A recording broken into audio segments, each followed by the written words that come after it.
established companies that meets the needs of our rapidly changing digital world. Traditionally, industry and education only existed separately. At Galvanize, we've bridged the gap by bringing together industry partners, ambitious students, world-class education, and passionate founders, all under one roof. And this is the Galvanize community. Thank you to our member sponsor, Pink Monkey. Pink Monkey is a nationwide expert in the design and production of live and virtual events, transforming everyone into dreamscapes they could never have imagined. We also have a premier custom fabrication division to include draftsmanship, carpentry, fine woodworking, welding, finishing, print shop graphics, painting, and more to transform companies' branding to life. Thank you to our preliminary judges, Barbara Brooks, founder and, I just want to make sure I didn't skip anything, founder and CEO of Second Act Women. Oh, she's amazing. Bo Bergman, COO at Rocks Box Containers. Carrie Singer, Small Business Services Program Manager at the Denver Office of Economic Development. Daniel Schmidt, Dave Westall, angel investor and former entrepreneur. Hannah Annalora, local marketing producer at General Assembly. Ira Coleman, founder of Button and Zipper and Fluent Hustle. Jay Mays, managing partner at Pitch Lab. Kirby Mayers, principal at the Communications Refinery. And Osa Ahi, investor and entrepreneur, Black Ice Media. I see some amazing people on there that I love so much. Thank you to our prize package contributors, 3 Bridge Consulting, Capital Studio, and Novel Co-working. CFO Share, Coffee at the Point, Co-Starters at the Commons, and Downtown Denver Partnerships. Galvanize, General Assembly, Kaylin Jesse Photography, Massive Pockets, Name.com, Nano, and Pitch Lab. Rocky's Venture Club, Sticker Giant, Techstars, TEDx Mile High, and the Eldridge Law Firm and Tonic. I would like to introduce our semi-finals judges. In Pitch Room 1, we have Michael Beavis, the Director of Innovation and Entrepreneurship for the Denver Office of Economic Development. Hi, Michael. Nina Sharma, Interim Executive Director of Project Excite at University of Denver. Taryn Elliott, Product Design and User Interface, Practice Chair, Polsinelli. Our judges for Pitch Room 2 are Ellen oh, she's right there, say it for me. Cavillia. Anybody else's name I butchered, I'm so sorry. I'm sending you all the love I have. Clark, co-founder and CEO of Tonic. Do you want to say your name for me? Saba Karim, Global Startup Pipeline Manager at Techstars, and Virginia Chow. I was gonna get that one right. Director of Deal Flow for Capital Studio. Good luck to all of our semi-finalists, and don't forget to tune in tomorrow at 7 p.m. Mountain Standard Time to find out which of these 20 companies will take home the grand prize.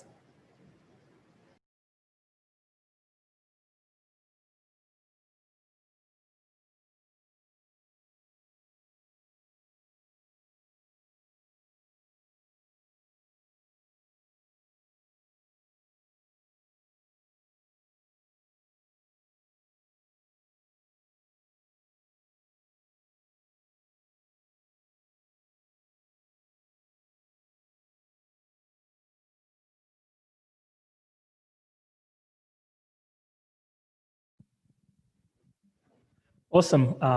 Hey everyone, Saba Krim here, Global Startup Pipeline Manager at Techstars. Excited to be a judge for this wonderful pitch competition. My job is to source startups across the world for all of our accelerators. And if you're familiar with Techstars, we run about 45 accelerators per year. And I'll pass it over to Virginia.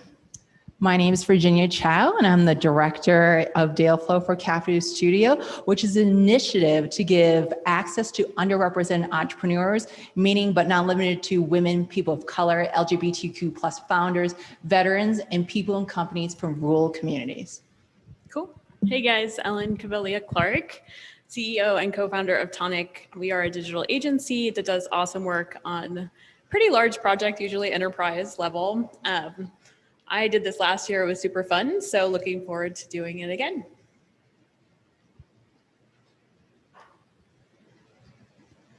Should we tell a joke? You got a joke?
Good afternoon. I'm here to introduce you to Butterflies, the world's first perfect fitting earbud. Now, more than ever before in history, we have a need and the recognition of the importance of having a smart earbud that you can comfortably wear all day long. So much so that we have just signed a contract with the largest, most recognizable brand in the spoken word vertical, who've ordered 15,000 units from us. Why is there a need for innovation? Why is there a need for innovation? While the content we consume has grown and changed substantially over the last decade, earbuds have not. According to the research, the top complaint in the earbud industry is fit. They either hurt after a while of wearing them, fall out, or don't fit at all. Why? The human ear is constantly moving when we talk, chew, and exercise. Yet all earbuds on the market, all of them are made with a hard, inflexible material design that causes continual friction with your ear as it moves. Even with the little ear tip, that comes on the end of a number of earbuds, ear fatigue and soreness is the top complaint in the industry. The solution, an earbud that is different than anything else on the market, that never has to harden or cure, that's lightweight, made with a next generation putty-like material and acoustical design. And one of its greatest value propositions is that it flexes and molds to your ear every time it moves. Finally, an earbud you can wear hour after hour after hour. The technology behind our innovation has taken us 3+ years to develop. Matt Christensen, our co-founder, is a founding member of Solar Republic Headphones, and he is an expert in product design and audio technology. Together, he has led our product design together with a team of audio engineers and industry experts. The technology includes a pristine, proprietary acoustical sound environment that has extremely high intelligibility for the spoken word, for things like audiobooks, podcasts, and Zoom. We have a well-defined IP strategy. Our utility patent is our umbrella or broad patent. We are in the process of filing 5 additional patents to shore up the pillars of this strategy. Butterflies is at an extraordinary inflection point. where our comfort technology is intersecting with the mass transformation in how long and often people are using their earbuds. In today's dispersed retail environment, it is critical that new brands own and dominate a category. Butterflies is going after the untapped spoken word vertical, where we have strategically designed for this user, who use it for this long form content user, who uses their earbuds from 4 to 5 to 6 hours per day. Partnerships are critical to our go-to-market strategy, and we are thrilled to announce that we just signed a contract with the largest brand in the spoken word vertical, whose millions of loyal users are Butterfly's exact target audience. The brand is executing our initial marketing launch. The CEO and founder of the brand is an investor in Butterflies, and they are a customer in that they are pre-ordering 15,000 units. It also should be noted that the parent company of this brand released an earbud last October, yet the brand chose to pass on that earbud in favor of Butterfly's smart, innovative technology and our brand alliance. I'm Shay Gerhardt, CEO and founder. I spent my 18-year career creating disruptive products in the music, mobile, and gaming industries. Matt Christensen, it was a founding member of Solar Public Headphones, where they took the company from startup to 70 million in less than 36 months. Sarah April is an expert in startup execution and operational growth. She's also a corporate attorney. Matt Heidecker has a PhD in material engineering with a focus in microelectronics and manufacturing. Blaine Cheshire is our CFO. Blaine is an expert in physical product finance. I represent an incredible team of experts in their respective fields that will allow Butterflies to grow with a lean entrepreneurial approach.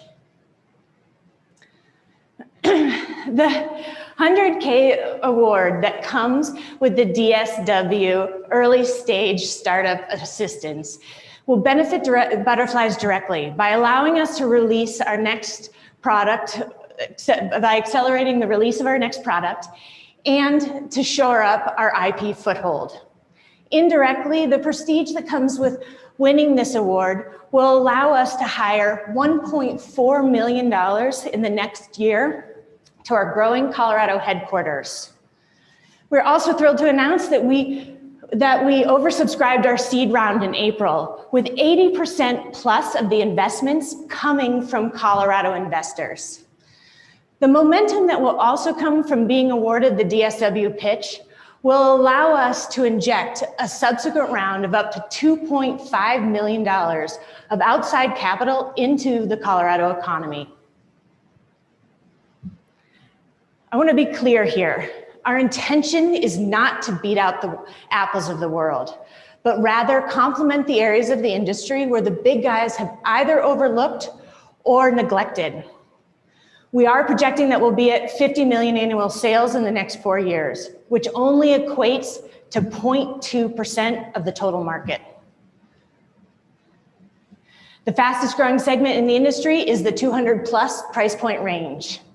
And in addition, industry experts are projecting that there'll be 30% year-over-year growth for the next few years. Butterfly's pristine sound and proprietary comfort technology, we're entering the market at an ideal time. Thank you, Denver Startup Week, for this awesome opportunity and for your support of the Colorado entrepreneurial ecosystem. We have a team of Colorado natives that believe Colorado has the strategic location, talent, and resources to grow Butterflies both on a national and international stage while raising our families under the Colorado sun. Thank you, and I'll take your questions. Sorry, I didn't know where to look. Look here, there. Do you want to? Oh. Yes, yes. All right. Sure. So my first question, one, thank you for your presentation, is talk to me about your price point. Like, how much does it cost? So our on the range market? for our product line is from $210 to $350. And I can go into the details of it if you want. I don't know if that's helpful, but that is the fastest growing segment of the industry right now, is the 200 plus, 250 plus price point range. So who is the most direct competitor to that right now? So people, that's called the mid-range. So people in that range right now are like Bose and Apples. And however, our technology has a higher end speaker system. So closer to like the $800 range, but we're doing that. We're cutting into a little bit of our margins, but doing that because we believe that this mass market should have good sound. I've got a couple questions around market, right? So you said your target is people who do spoken words. I assume that means Audible and audiobooks and stuff like that, mostly. Is that right? Yeah. Okay. I feel like that's still pretty broad. Like, can you tell me a little bit about who the target is, like the persona? Like, is it? Yeah, I can tell you everything. Dig into that a little bit more for me. Yeah, and then stop me if I go too much. So this is people who listen to our direct target audience. So our beachhead market will be people who it's a Venn diagram of people who spent 150 plus on headphones and listen to 3+ hours of podcasts a day. That was the easiest target to approach with that. Our strategic partner, which we're under NDA with, but is also huge in that space as well and will help to launch us with that brand credibility in the space. This target is affluent, educated, and has a willingness to pay for this price point in order to have a comfortable, good sounding earbud. Okay, so that helps more. So not people that use just Audible, but those who are affluent, use a certain amount hours per day, which is helpful. What sort of validation do you have for this? Like how many, like I'm probably a target user for this based on that, but I've never had a problem with my headphones or AirPods. How do you know that people like me or others are saying, I want something this customized and I'm happy to spend $100 more for it? So we have done, we've been running this company for about 4 years now. In the beginning, we worked really hard on product market fit. So we've done both qualitative and quantitative studies on it. We've done a 500-person study, and that the research shows that, now I'm going to try to remember off the top of my head because I can usually go to it in the slide. The research shows that 92% of people, earbuds either fall out often or always. 95% say they can't wear them for longer than 45 minutes. And 99.5% say that this is in the top 3 most important value propositions when making a purchase. Then also the research in the industry shows that that pain points are that fits, falls out, creates ear fatigue and soreness in the ear is the #1 complaint. The other validation is that it's often the top Google search when people are looking for earbuds, most comfortable earbuds, ones that don't fall out. And in addition, blanked on the last part. You answered it. That was awesome. Okay. Fantastic. Yeah, Thank you so great. much.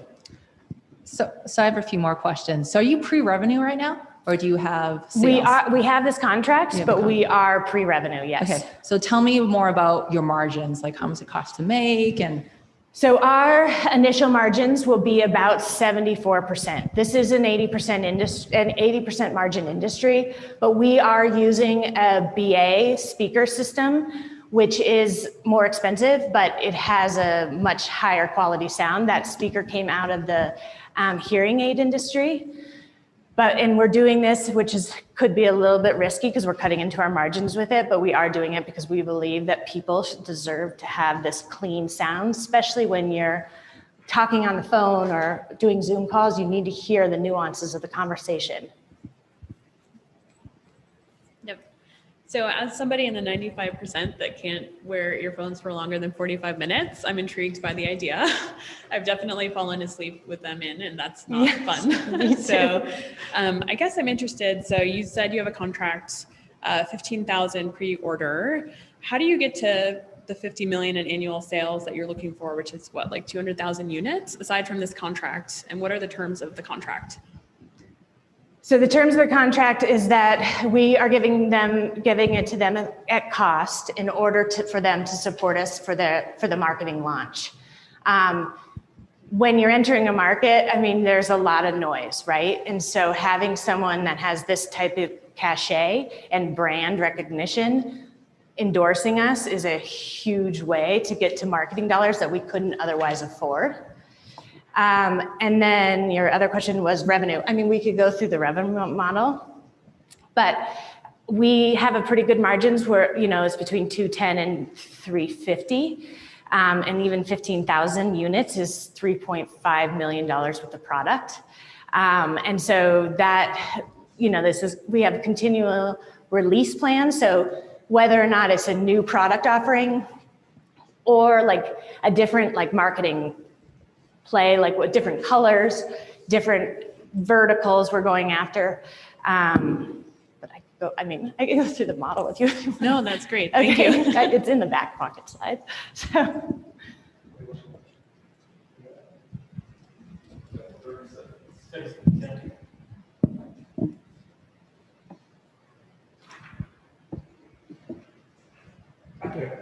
Okay. What's the biggest learning you've had about hardware startups?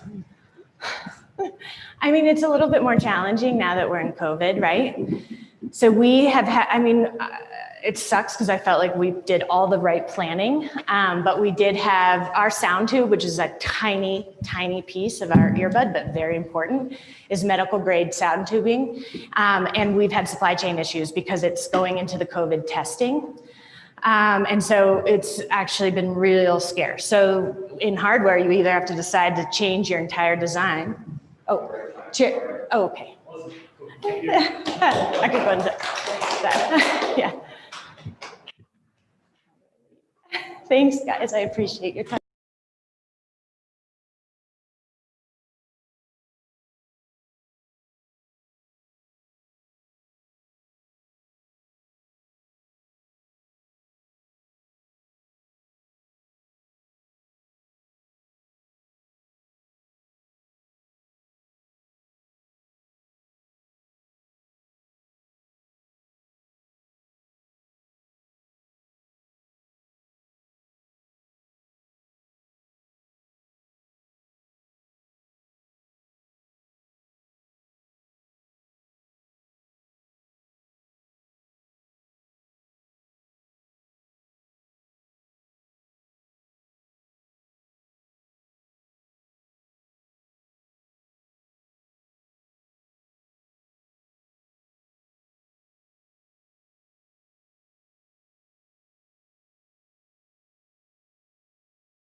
I want you all to imagine your middle school principal.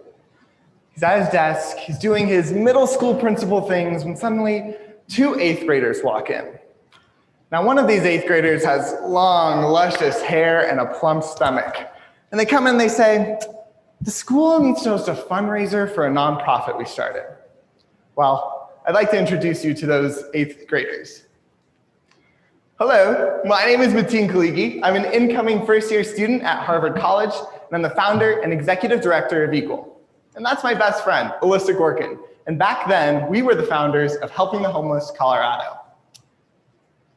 That organization, just 4 years later, raised over $100,000 and provided thousands of basic necessities to people out on the streets. Around the fall of my senior year of high school, though, I noticed that a lot of the people we were distributing supplies to were really young. And after talking with them some more, I found out that many of them were students, homeless students. I knew there had to be more that we could do to help. So after talking with my team some more, we decided that we were going to become a for youth, by youth, nonprofit organization for students in poverty. And Equal was born. Equal is a 501c3 youth-led nonprofit with the mission of mitigating the economic inequalities that exist for students in poverty through targeted programming powered by youth. And now it's time for some facts that'll make you say, holy scholar. Lift up your hands with me. I want you to imagine that each of your fingers represents 1,000 students. Now give me your best guess as to how many students you think are experiencing homelessness in Colorado right now. Go for it. Sorry, but you're all wrong because you don't have enough fingers. The Colorado Department of Education estimated over 22,000 students to be experiencing homelessness in our K-12 public school system. So, from our research of these students, here's what we know. They are seeking immediate income. Therefore, they struggle to see the value of education. They don't see a viable path to college, mostly because of the cost, but they would value an education like community college. You might be thinking, okay, Mateen, why should I care? Well, it might not show up well, but the United States loses over $192 billion in estimated income tax revenue for each cohort of 18-year-olds that don't graduate high school. Now, if we were to get these students not only to graduate high school, but to go to college, they would be 3 times as likely to participate in our public elections. And that's just the start of a multitude of opportunities that education opens up for our society. Most importantly, investing in education is the most effective way to break the generational poverty cycle. Enter Equal. Equal's Scholarship Awards program finances scholarships for both high school seniors and young adults in poverty to go to college at any one of our 39 partner institutions across the state. Easy peasy. Next up, the Equal Experience Fund. It's a micro-grant program that covers the costs that come with public education. So a student in need can simply apply to the Experience Fund to get a graphing calculator, a computer, field trip money, or any necessary school-related resource they may need. But in exchange, the Experience Fund requires these students to take a course that will help them navigate their way to higher education. It's a win-win situation. A recent study showed that teachers are spending over $500 of their own money on school supplies. And that number goes way higher when it comes to low-income school districts. So Equal's got a solution. Our classroom supply bank. It works through a school club model, where students in an Equal club collect basic classroom supplies that will then be distributed across the nation to schools that can't provide those supplies for their students. It's young people helping young people. And when it comes to my generation, there's something we're really, really good at. It's social media. Equal aspires to mitigate any and all stigma associated with student poverty and homelessness. So we create social awareness campaigns that are both informative and trendy, which is bound to make Gen Zers and our larger community hit share and join our movement. Whew, I know that was a lot. But here at Equal, we like to think big to make bold change. Since our launch just 3 months ago, we've raised over $13,000, and we're ready to triple that amount by the end of this year. 80% of all of that money will be going right back into the community to support students in need, while 20% will be used for operations. 60% of Equal's funding comes from individual private donations, while 40% comes from grant foundations and business sponsorships from the community. And speaking of community, Equal has gained over 11,000 followers on social media, which we're really, really passionate about voting for us for Denver Startup Week. And we have just expanded our youth team to over 30 individuals. Get this, guys. Our launch video alone gained over 20,000 views, and it was shared by 6 influencers. And our community grows even bigger when it comes to the amazing scholars who've struggled with homelessness that we have had the opportunity of supporting. We bring good news though. We have 2 graduates from our program. One is a vet tech working full-time, while the other just got a full ride scholarship to the University of Denver. We're super, super proud of them.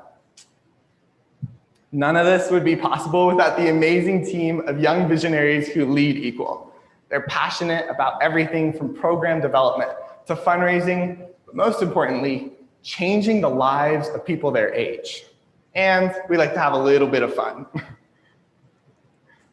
Before I open, our Equal hopes to make the dreams of young students in poverty who want to go to college come true, while helping thousands more across the nation who are struggling through our other programs. And I have dedicated my gap year to helping make those goals into a reality. Before I open up the floor to questions, I invite you all to think about Equal's greater purpose. This is a movement that inspires young people to become advocates for their struggling peers. It reinstates the power of youth philanthropy, and it reminds us all of the important role education plays in our society. Students are our most valuable resource, and we can never put a price tag on what they may offer our future. We as a community must come together, do our part, and guarantee that every student, no matter their economic background, has an equal opportunity in education. Thank you. Thank you. Sorry about the slides. I think there was like a color inversion somewhere down the line. No, I think that was great. Thank you. One, thank you. So I'm a little confused. Help me understand. You're a Sure. direct service organization that gives capital to these individuals? Is that Yeah. just, okay. And then if that's the case, why are you so different than other service organizations in Denver, like A Precious Child I'm thinking of? Okay, sure. Yeah, so what Equal does is we're investing in long-term impact. So what happens a lot of times is nonprofits are simply interested in I'm gonna give you a computer, or we're gonna give you test prep book, or we're gonna give you some supply that will help you get through school. Well, no one's denying that having a computer is gonna make English class either. The truth is you're not helping these students get out of their situation. When we're dealing with students in poverty, they don't see the value of education, they're not as focused, and they don't see the point in spending this much money to go to higher education. So what we do is we integrate education into our program. So we teach the students about, look, if you were to go to college, look how much more you could be making instead of just going to work. And on top of that, if after all the education you get from us and you still can't afford to go to college, easy peasy, we can bring you into our scholarship program, which will pay for you to go to college. We want to break the cycle of poverty, and education is the way to do that. I love all the passion you bring for this. Thank you. I'm super curious, where did this idea stem from for you personally or the team? I know you briefly mentioned the team, Yes. but I'd love to dig into why this problem that you all want to solve.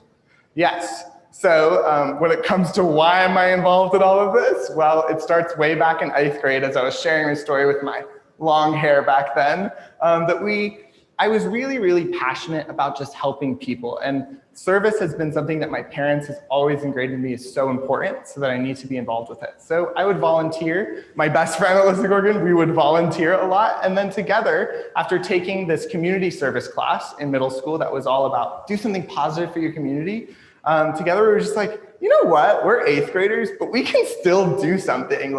We raised an organization that gave out thousands of products to people out on the streets.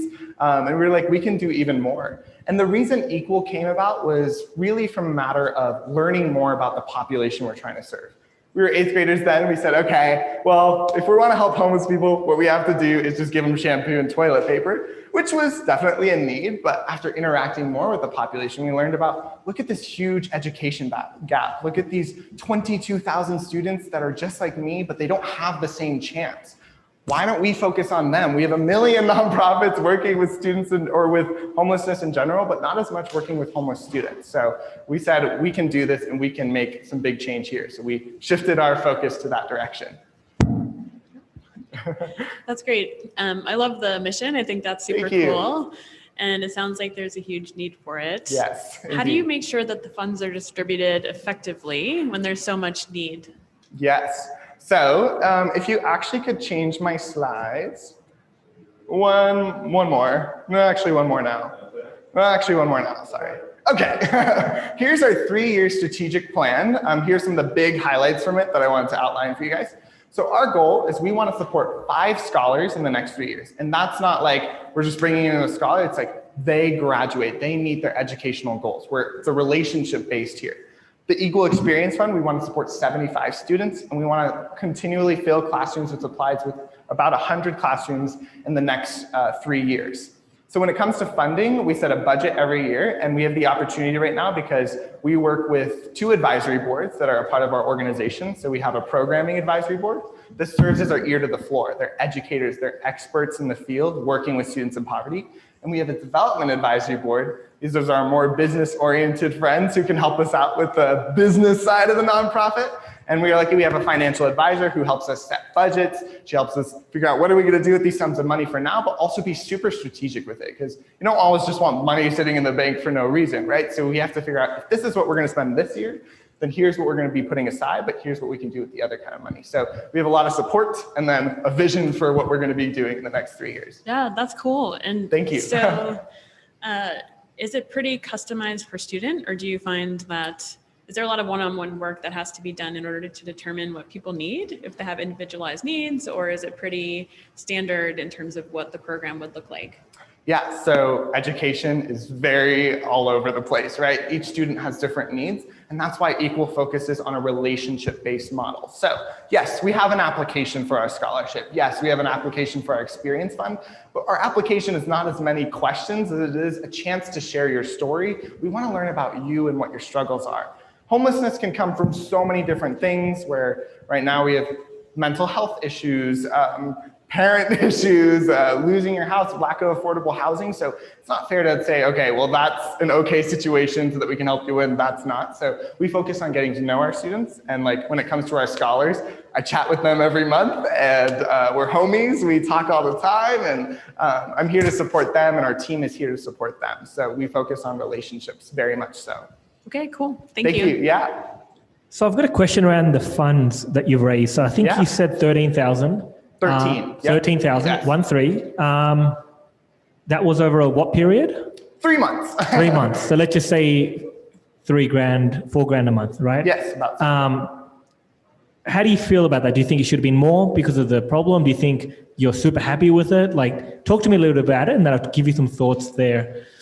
Yeah. So I'll talk a little bit about our history. So in the past with helping the homeless, as I said before, we raised over $100,000. And our team has had a lot of experience when it comes to fundraising. We've hosted 2 annual benefit galas. We've hosted a 5K run. We've secured corporate sponsorships before. So we were just getting our wheels turning these past 3 months. Part of those 3 months was focused a lot on explaining what Equal is, right? We went from helping the homeless Colorado to this brand new organization. So we had to show them about it.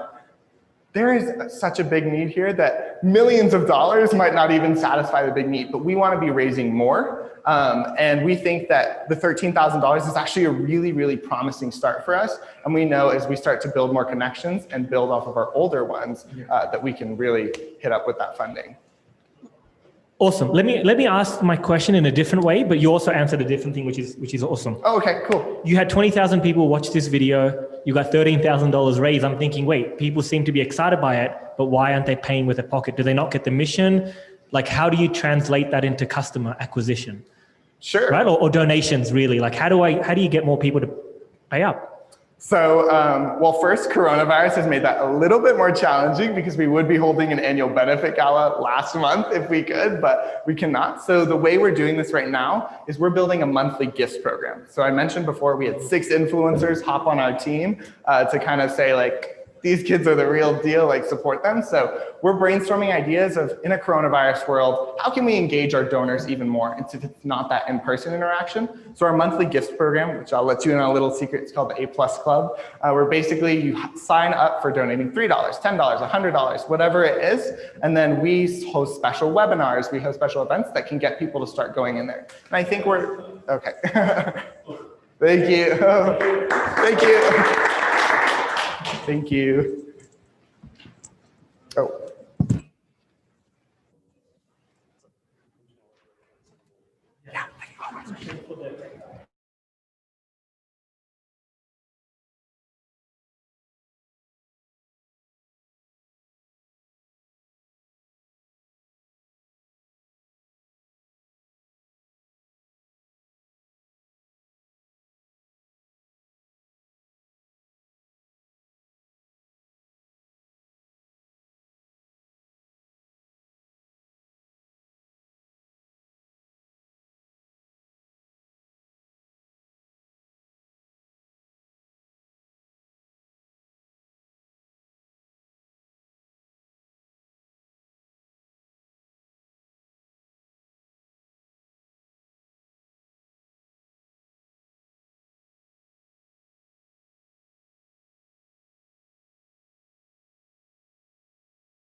Hey guys.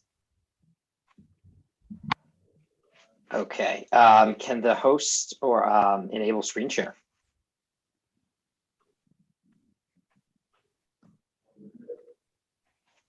And judges, can you nod your head or give me a thumbs up if you can hear me? Oh, it's kind of, okay. Well, that's no bueno. All right, I'm guessing I'm coming out of that TV audio. Yeah. Okay. Yeah, we can hear you. All righty. Are they going to be able to enable screen share? I can go without a deck if we need to, but it's a lot more fun with it. All right, we'll see.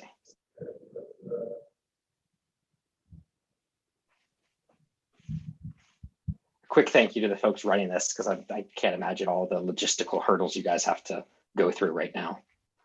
All right, cool. I got it. All righty, can you see my screen? Awesome. All righty, let's play. I'm going to speak up if it's too loud for you guys. Just I can see your faces. Just give me that. But I'll try to be a little bit louder for y'all.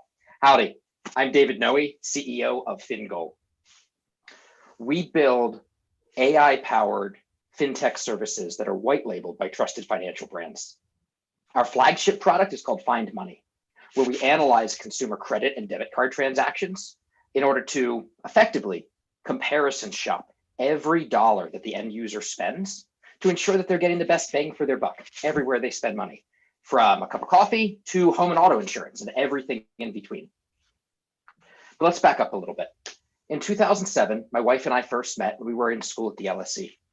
And one of the first things that connected us was our reputations for nerding out about personal finances, finding great deals, and the sorts of things that today we would call #adulting. A few months later, 12 years this week, Lehman Brothers collapsed. And our friends and classmates who were counting on jobs at investment banks and spending money like they already had those big fancy jobs, well, they panicked. Right? They were lost. They lost their shit, man. But because of our reputations, they reached out to us for advice on how to make their dollars, euros, and pounds stretch further. And we've been giving personalized advice to our friends and family ever since. Fast forward a bit, and over half of adults in this country are not prepared for a $400 surprise expense. We saw that a few years back, and my wife, Carolyn, had the idea of, hey, why don't we use ML to train computers to give folks the same sort of personalized advice that we've been giving out for over a decade? Because $400 comes up fast. That's a busted water heater. That's the timing belt on your car. That's the deductible when your little girl breaks her arm. And today, we've all read the reports and heard from friends and family who have no idea what their financial future looks like. So we got straight to work. We went out, we interviewed over 1,000 individuals to better understand their relationships with money. And what we learned might not be a surprise to you, but relationships with money are incredibly personal. They're unique and nuanced, and they're emotional. And what we glean from that is that a direct-to-consumer one-size-fits-all approach is not going to solve this $400 problem at the scale that we're committed to solving it. But also from these interviews, we were introduced to thousands of trusted relationships with folks that we call financial champions. These are financial brands, sometimes banks and credit unions, sometimes a consumer-facing fintech, sometimes somebody with a broader footprint, like a life insurance company or a financial advisor, that have each found their own unique and nuanced ways to engage with different slices of the market. Yet, this $400 problem still exists. And that's where we come in.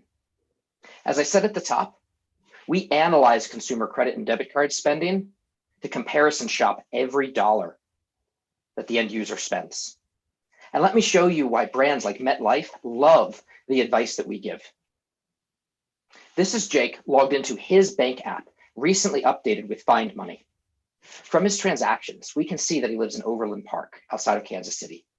We see doggy daycare spend, and we know that he's a dog owner. And a couple times a month, he's going to a local beer garden for happy hour. So let's zoom in and show you a few examples. We switched Jake from PetSmart to Chewy.com, where he's getting the same brands of dog food, but paying less for it, now all in a contactless sort of delivery. All right, that's a really simple example. Let's go a little deeper. I mentioned the beer garden. We found Jake another pub with an awesome outdoor space, beer that's $1.50 cheaper. Yelp scores half a star higher, and it's equally convenient to where he lives. But what really matters for Jake is that this pub is dog friendly. And we call that hyper personalized advice. Looking at right now, a lot of car insurance companies were giving rebates and refunds to folks that were driving less, but not all insurance companies were doing that right away. So we can identify those opportunities and help make it really, really easy and actionable for the end user to take that step and find that money. Pulling it all together, we make it really, really easy for the end user to set up an automatic transfer of the money we find them into a long-term savings account with their financial champion. And that's really important. We keep it with their champion, with their brand. That not only sets them up for the $400 surprise, but it puts them on a path to meet their long-term financial needs. Our business model is really simple. We license at $1 a month per end user to the financial brand we can deploy as an API or as an SDK that we host. But a really interesting thing about our model that we sort of stumbled on is that some of our advice generates revenue through affiliate links, and we share that revenue back with the financial brand that we've partnered with. We've got some really exciting traction. We deployed with our first customer, Coins. They're a fintech based out of Atlanta in just this summer. And we're designing pilots with some really great institutions that have awesome mission alignment with what we're doing. Here locally, we are graduates of the Boomtown Accelerator, and we're currently going through Techstars, MetLife.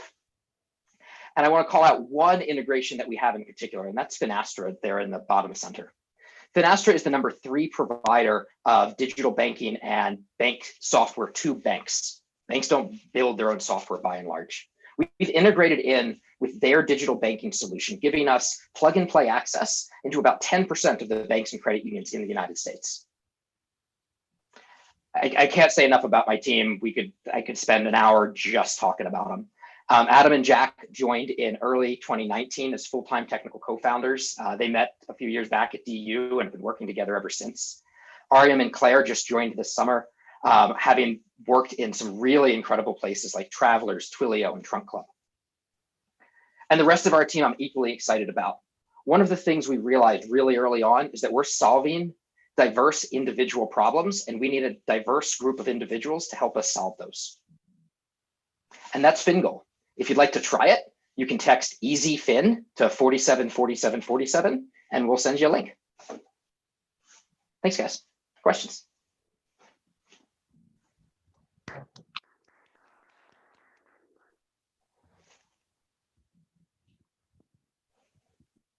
I got a couple. Yeah, sure. Yeah, so this is an app, right? So we integrate into other people's apps. So just like Zelle showed up in your bank app, we show up in your bank app as Find Money. I see. Okay. And you have a partnership with this company that has a relationship with up to 10% of banking providers That's right. that you're interested in pursuing. Okay, cool. That makes sense.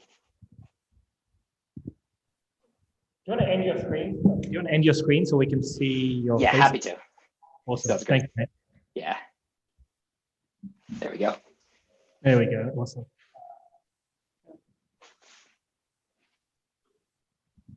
Tell me a little bit about your customer acquisition strategy. Yeah, absolutely. We are incredibly partnership focused. So because we deploy integrated into other people's solutions, we deploy, or we go to market rather, arm in arm with their sales force. And that's when we're selling to banks and credit unions that are running on third-party tech, like with the Finastra example. Now with Coins, it's a direct sales model. They develop all of their own tech in-house, and we've deployed as an API. So that is, again, direct sales. So how much is it costing you to acquire a customer now? Sure. So we are essentially pre-revenue right now. So we don't have great numbers on what that looks like today. Our average contract value with an institution is about 100 grand a year. But right now we don't have enough data points to be able to say, okay, how much does it cost per contract? Just a bit of a switch. So tell me, I saw the slide with lots of team members, which is always, in most cases, a good sign. Is everyone working on it full time? And then, let's just say there's 25 to 30 people. That's a lot of salaries to pay for. So talk to me a little bit about that. Like, is any function of trying to stay lean or not? Or maybe you need that many people, which is cool too. So tell me a little bit about that based on the stage that you're at. Yeah, absolutely. So we're in a space where you often have to hurry up and wait and then go 100 miles an hour really, really fast. We've been fortunate to be able to grow the team with some part-time, but a lot of folks that we have grant funding for, as well as folks that are well below market because they're committed to what we're working on. And then as we grow, we can sort of crank up those hours and grow the team further. So tell me about, if you won this, what are you going to use the 100K for? Cranking up the hours on that team, pure and simple. We have 2 really, really exciting pilots right now that I need to invest into scaling up our data science infrastructure and our InfoSec infrastructure. Right now I can handle about 100,000 users at a time, and we need to grow that to be to the next order of magnitude. And are you raising other capital right now as well, or is the 100K going to be sufficient? Sure. Yeah, yes, we are. We have an open round right now. We're raising 1.25 of preferred equity.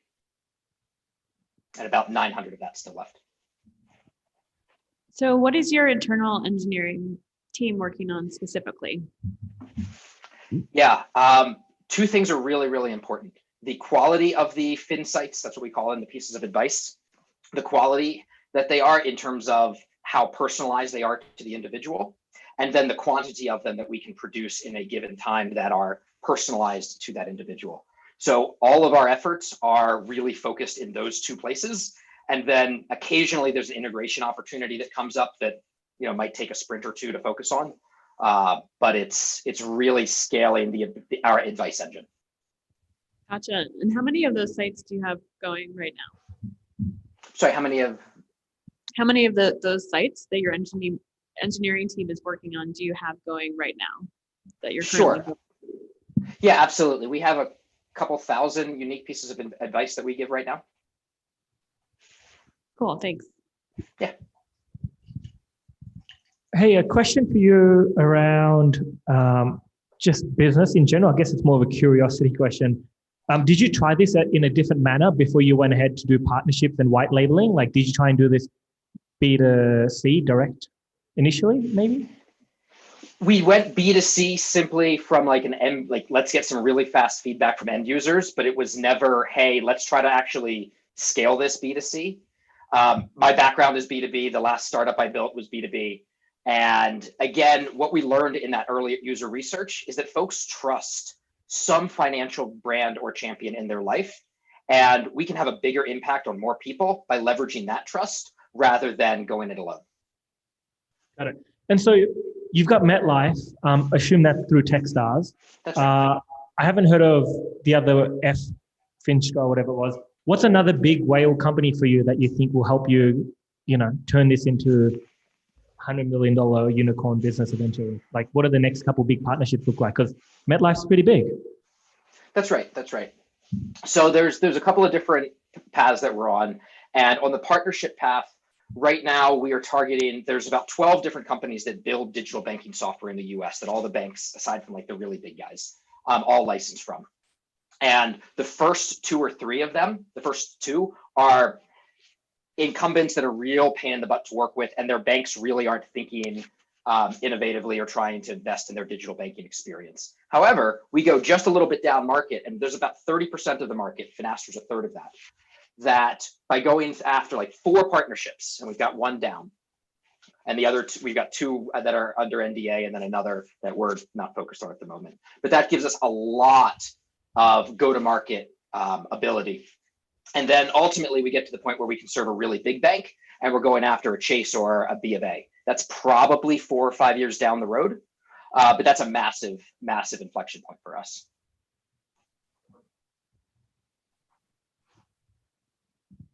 Awesome, thank you. Absolutely.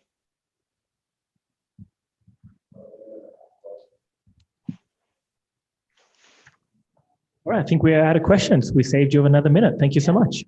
Awesome. Thanks, guys. Bye now.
Good afternoon. I'm Katie Becker. I'm the Executive Director of Future Holders.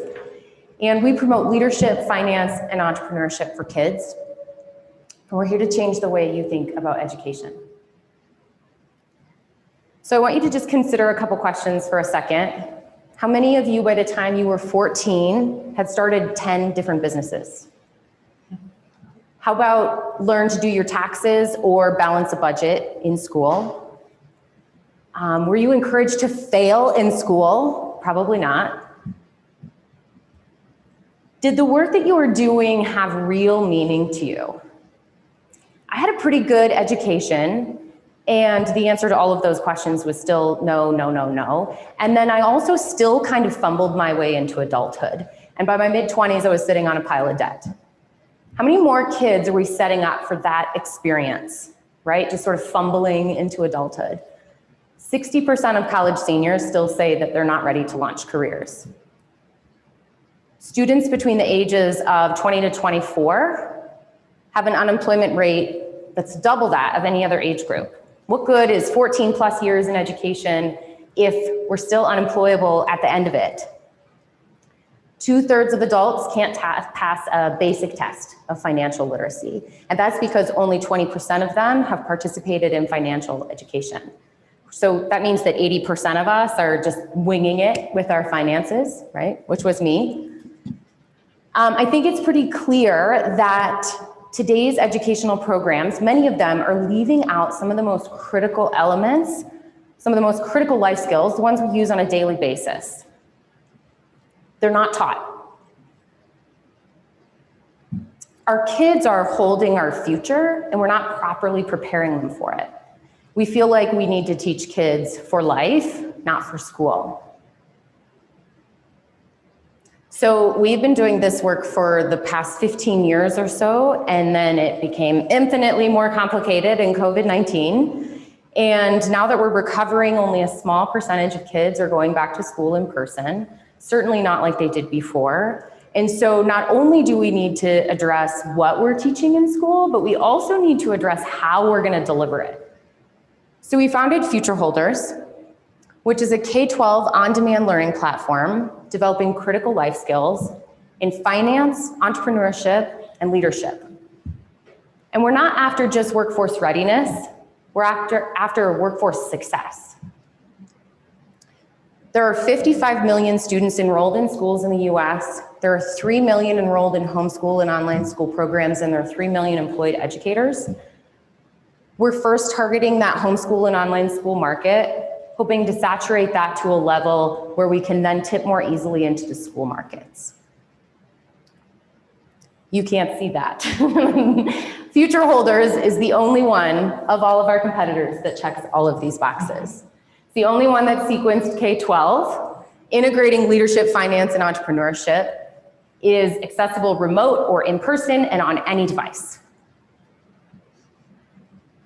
So as we looked at the market, we had to take a look at all the other different education platforms and curriculum programs and what was out there. We needed to be sure that we would have a user base that would support the work that we're doing. And we saw that to be true. Our business model is subscription-based. Users can pay for an individual subscription, either $6.99 a month or $79 annually, or a $3,200 school subscription to implement school-wide. If we can hit our goals of 20,000 individual users and 1,000 school subscriptions by 2022, we'll have a revenue of $4 million. This is our platform, if you can play that. Gives you just kind of a little glimpse of what that looks like. It has over 2,000 lessons in leadership development, which for us also includes social emotional learning and cultural competency, critical elements of being a leader, as well as entrepreneurship and finance. You can search by age or by skill. Go ahead. We have all kinds of ideas for how to expand, gamification, automated courses, video series, animations. I'm not sure why some of these aren't showing up for you. This is a timeline of our early traction. We received a grant over here in the amount of $200,000 about a year ago, and we launched nationally in July. We're really excited about our early revenue. Our month over month in those first 3 months has been 300% growth per month. Even if we adjust down and account for that early stage growth, we're still projected to hit 10 million in revenue by year 5. We're a nonprofit, but it's really important for us to be self-sustaining. We don't want to depend on grants and gifts alone. This is our team. We're founded out of Aspen Academy, which is a national leader in innovative and transformative education. And we've been doing this work in the school setting for the past 16 years, and we want to expand outside the school walls. We want to serve more students than just those within our Aspen Academy community. Our leadership team and board of trustees is comprised of experts in finance, marketing, branding, certainly experts in entrepreneurship, as well as nonprofit work. So some of our early successes. But the money from this competition can help us be on our way to doing a whole lot more, changing just the 300 student businesses that we've launched so far to make it 20,000, or the 700 students that we have enrolled right now. We want that to be all 55 million students in the US. We want to tell more stories like this. These are kindergartners running their own bank. And like this, when a student learned that a child in foster care was carrying their belongings in a trash bag, they did something about it. The money would help sponsor schools who are facing debilitating budget cuts or impoverished communities. The most recent grant that we just received is serving a community in Chicago, Illinois called Champs Mentoring. It's 90 Black and Latinx young men who are going to have entrepreneurial programming. We want to show that COVID isn't equal to learning loss, that actually could be possibility for education. And ultimately, we want more people to do what we're doing here today, where we're sharing an idea, putting it out there, and able to make the world a little bit better because of it. So, thank you.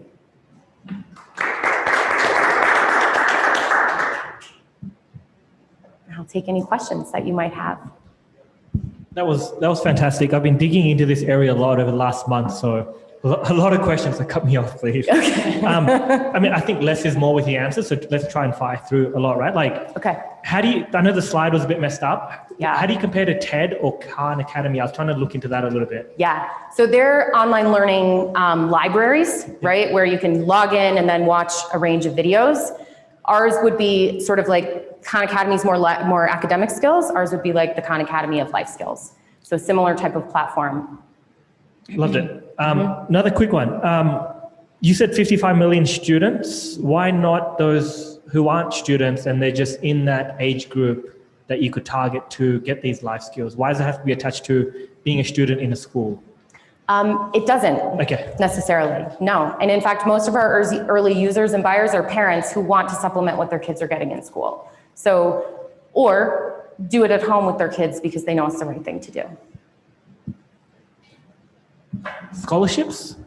Will you guys do scholarships already, or already are doing for those Yeah, who that cannot was afford it? the most recent grant we received is the scholarship money that's providing for a group in Chicago. Yeah, That makes sense. yes. So how are you marketing to, I guess, the parents or the students? How do they get to know who you are? Yeah. Early stages. So we're just sort of figuring out what the best way is that's going to work for us. But targeted Facebook ads has been really successful so far. We're doing a lot of word of mouth when you hit a pocket or a user. So say we get one teacher in that school, they might refer it to 20 others that work with them. And we're doing free week trials so people can just log in and try it out.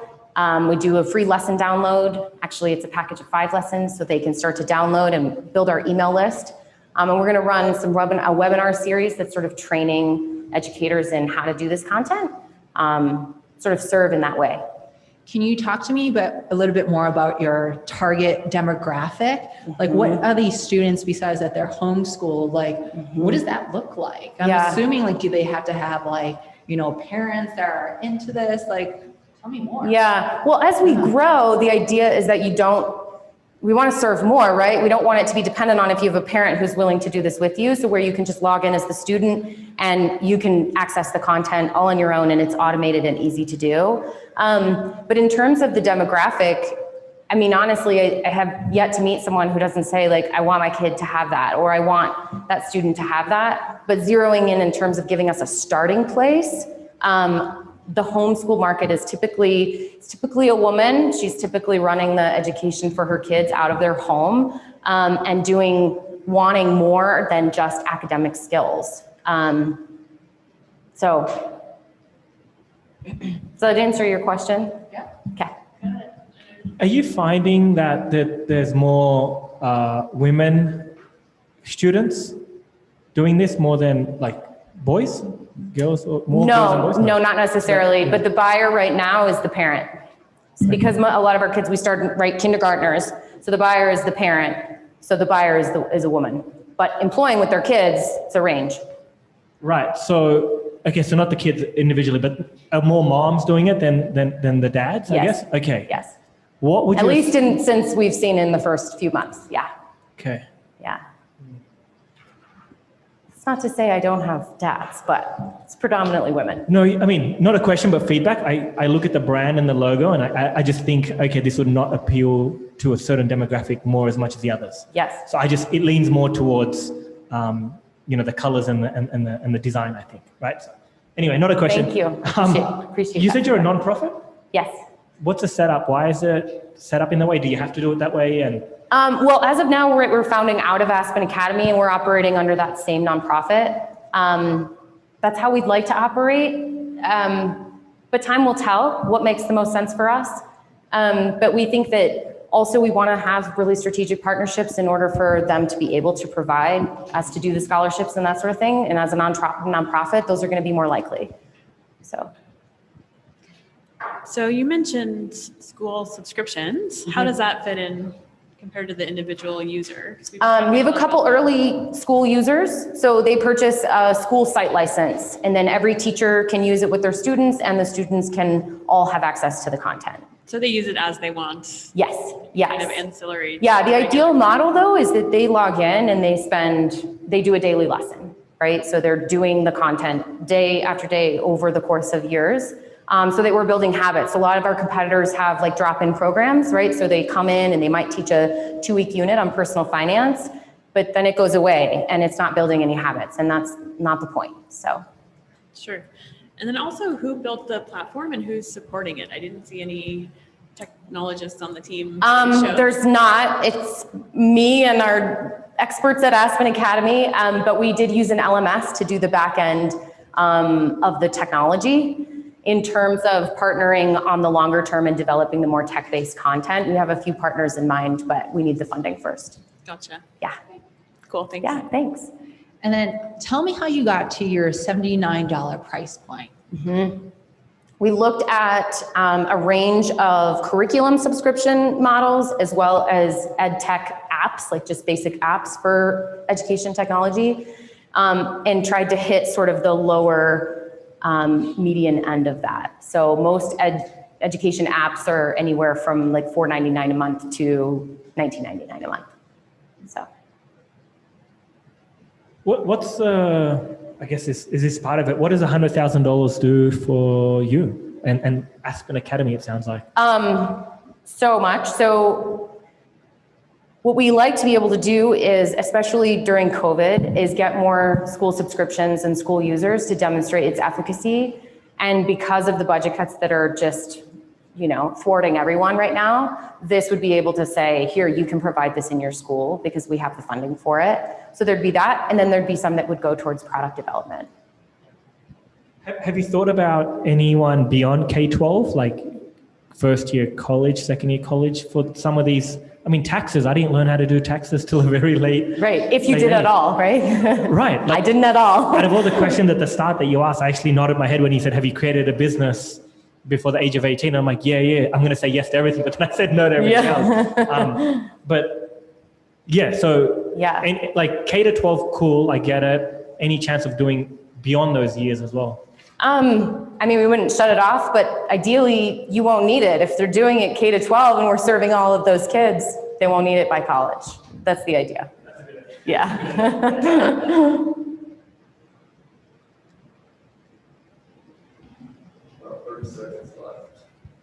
Any other questions? I can hit you in my final one then. Yeah, cool. How do you choose the 3 areas that you did choose? Entrepreneurship and the other 2. Well, what we found in some of our competitors, like I said, so our competitors might serve just finance or just entrepreneurship, but they needed the leadership development to build the habits for those other things to be successful, right? If you're going to build work ethic, or if you're even going to really know what idea you're interested in doing, you need the leadership as well. So, okay. Thank you guys so much. Thank you.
Ready to go?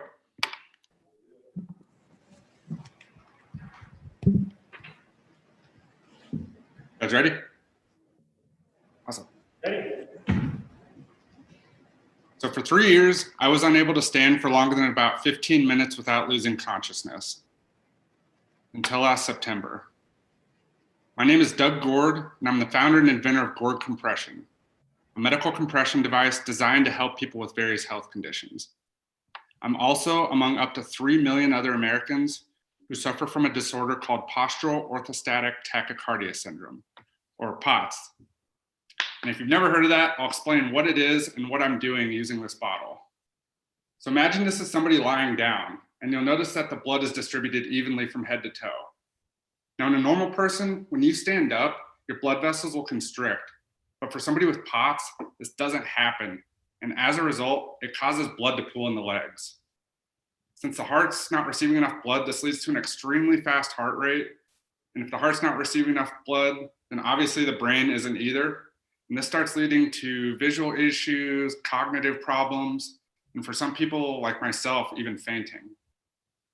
Unfortunately, there is no cure for POTS, but one of the most common treatment options to manage symptoms are medical grade compression stockings. And my device and stockings both have the same goal, which is to squeeze the blood that's in the legs back up to the heart. Now, unfortunately, I'm trying to screen share, but oh well. Unfortunately, after conducting user surveys and interviews, I found 3 main problems with stockings. They're difficult to get on, they're uncomfortable, and they're tough to size correctly. So this is such a problem that manufacturers even sell assistive devices and gloves to help people with putting stockings on. Think about how that affects people with disabilities or the elderly or caregivers. 86% of people I surveyed said that they had issues getting stockings on. For me, my breaking point was after I had a pair of custom stockings made. The measurements were slightly off and they ended up creating tourniquets on my legs, which cut off my circulation. Gord Compression addresses all of these issues using an accessible design that's easy to put on like a normal pair of pants, custom tightening systems which allow for precise adjustments, and embedded feedback sensors to measure and display the amount of compression applied. With this patent pending design, I was able to go from disabled and often bedridden to functioning normally again. My breathing improves, I can literally feel the blood returning back to my brain, and I've had heart rate decreases of up to 60 beats per minute. On top of these benefits, as a chronic illness patient myself, I'm able to connect with patients in a way that existing manufacturers simply can't. When you combine this with a more effective device, Gord Compression has a strong and highly unique competitive advantage. Now, I mentioned that there's up to 3 million other Americans with POTS, and it's estimated that over 90% of those are women. Out of that, 25% of all POTS patients are disabled. And to give you a sense of the severity on this disability, doctors have compared it to that of somebody suffering from COPD or congestive heart failure. So this creates a very clear ideal customer of women aged 15 to 50 who are disabled that suffer from POTS. The components for this device currently cost about $60, but I feel that this can be cut in half at scale. The largest expense will likely be labor, which I'm currently estimating at a little over $100.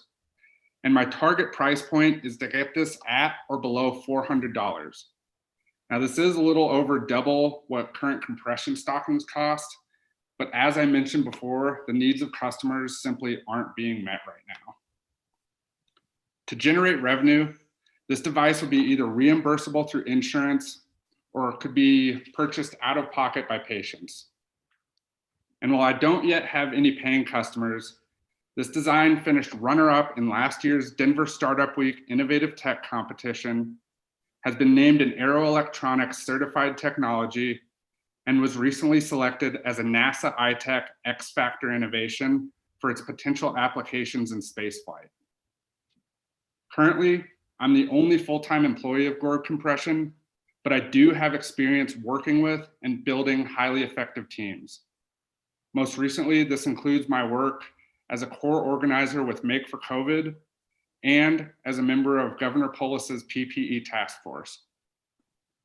I should note that I'm working with colleagues from Make for COVID who work at CU Denver and Anschutz Medical Campus's InWorks programs to pursue joint funding for clinical prototyping. I've also built a network of physicians and experts from around the country at institutions such as Mayo Clinic, NASA, and the US Army that I'll continue to tap into for help. My immediate next steps are to raise an initial round of funding, build out a team, and create prototypes for testing. From there, I'm looking to conduct an early feasibility study with about 10 to 15 human subjects in a clinical setting. After conducting this initial study, I'm looking to finalize and submit non-provisional patents and then begin to seek Class 2 FDA regulatory approval. And from there I'll launch to market. Now, admittedly, with medical devices, the risk is higher than other startups, but the reward is also higher. But for me, when I talk about reward, I'm not talking about money. I've seen what this device has been able to do for me, and I feel that I owe it to others to try to help them get better too. And I also want to tackle other disorders. If this can help people with POTS, it can help people with lymphedema, diabetes, blood clots. And all of a sudden, you're no longer talking about helping millions of people, you're talking about helping hundreds of millions of people. But before you can do that, you have to start with just one person.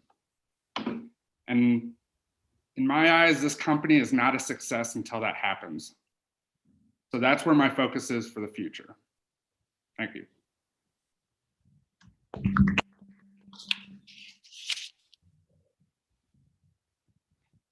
Thank you. Thank you for your wonderful presentation. And so I have a few questions. You talked about the POTS community is around 3 million with 90% women, 25% that are disabled. Can you tell me what percentage of that the compression socks, diet, and exercise is not effective for? So who are you really targeting with this extra medical device? So there's no cut and dry solution for POTS, and everybody really struggles to find a solution. The one, compression stockings are a very common option, and so doctors regularly recommend it. It's just they don't know what they need to be recommending. So this is able to apply different amounts of compression, and you can really tailor and customize it until you dial it in to each exact patient. And I think there are a variety, you told me you still need studies and stuff, but can you tell me about how long the benefits last for currently? Like, do you wear this all day? And after do you have to wear it for it to be effective once you take it off? What does that all look like? So I originally wore it, last Denver Startup Week was the first time I wore it. And I was able to walk around for 8+ hours days. I've gotten to the point now where I've actually been able to build up my muscle mass again, which has seemed to help my POTS symptoms. So I'm not really wearing it as much. It's really, I still have POTS, but it's kind of been a cure for me. Just a quick question around the team. I mean, you mentioned that you're working on it on your own. Remind me how long you've been working on this idea? I started in January of 2017. Got it. So what do you think, what would you bring it down to go, you've been working on this on your own for 3 years? Like, why hasn't someone got excited about solving this problem and join you on this journey? At least at Techstars anyway, we're all about the team. And so I'm just curious to learn more about, what's going on there, right? Like to be for fundraising readiness and build out of the team and scalability, like it's all about the people. So what do you thought? To be quite honest, I had a lot of trouble getting out of the house. There were days where just getting up the stairs was difficult for me. So when I started this didn't start out as, oh, I'm going to build this huge business. It was just, I need to help myself. So now that I have something that works, it's okay, it's go time. I can make this happen. And now I can build out this team. Totally feel you on that. Awesome. Thank you for that. Can you, with medical devices, can you talk me through some of your regulatory challenges that you will be facing? Yeah, so this does have electronic components, so that's going to be an issue. Really, with this initial study, I need to just test the efficacy and safety of this. I've only tried this on myself at home, and I've tried to follow existing NIH research methods, but it's just not going to be as good as being in a hospital. So I'm looking to do an orthostatic tilt test and take vitals such as heart rate, continuous blood pressure, and see cardiac output using an echocardiogram. Cool. So you mentioned prototypes next and then building out a team. Could you help us understand what the team might look like? Yeah, so I'm going to be looking for software engineers, hardware engineers. Obviously, I don't come from a medical background, so that's a huge need for me. I'm really looking for somebody who has expertise in this area. And with COVID and working on the PPE stuff, it was almost a bit of a blessing in disguise because I've made a lot of those connections, which I've struggled with. So I feel like I'm going to be able to connect the dots a lot quicker than had I not gone through that. Gotcha. Thanks. And I forgot, since I'm not in person, I'm happy to show the device if you guys want to see it. Sure. Yeah, that'd be great. So I don't know if you can really see it there, but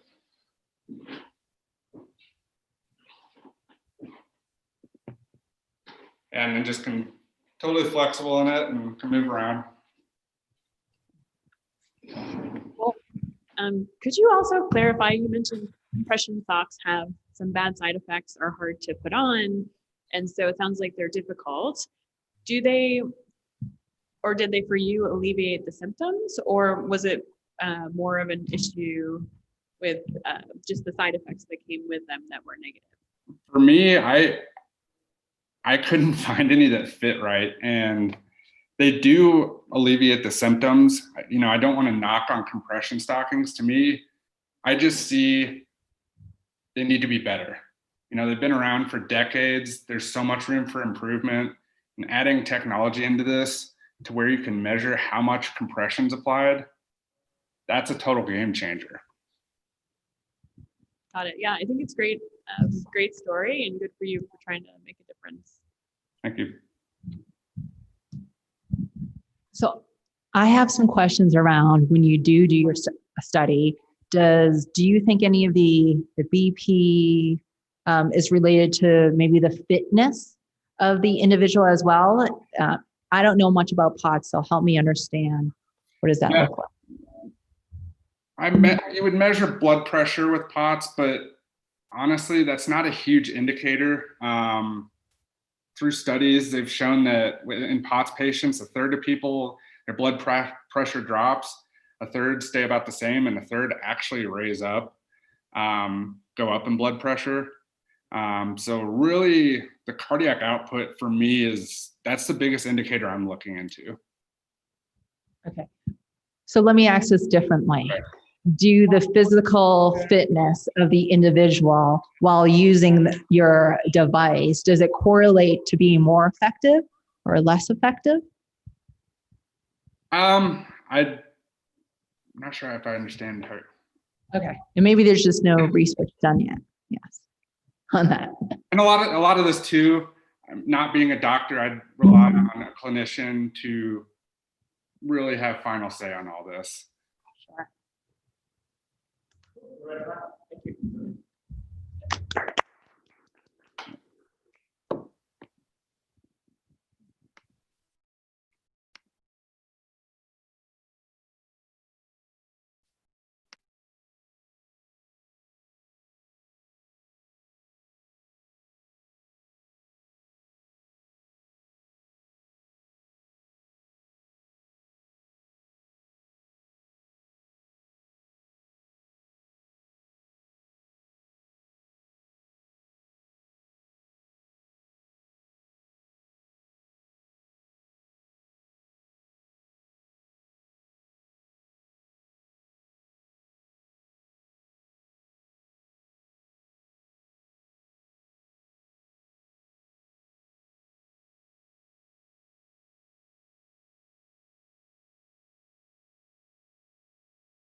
Go to the first slide.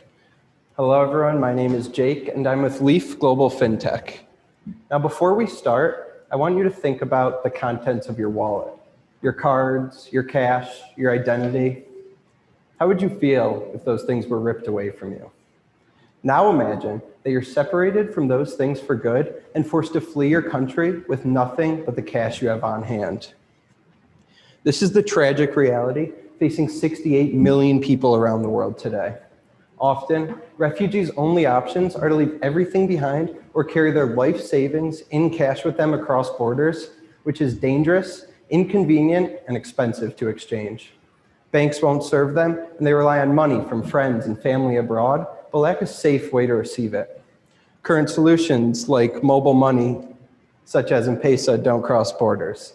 This is exactly why we've created Leaf, a global virtual bank that enables the stateless and excluded to safely store and transport their assets across borders. We're blockchain backed, and it doesn't even require a smartphone or internet connection. In addition to that 68 million, there are 100 million people living on the verge of crises who could become refugees at any point.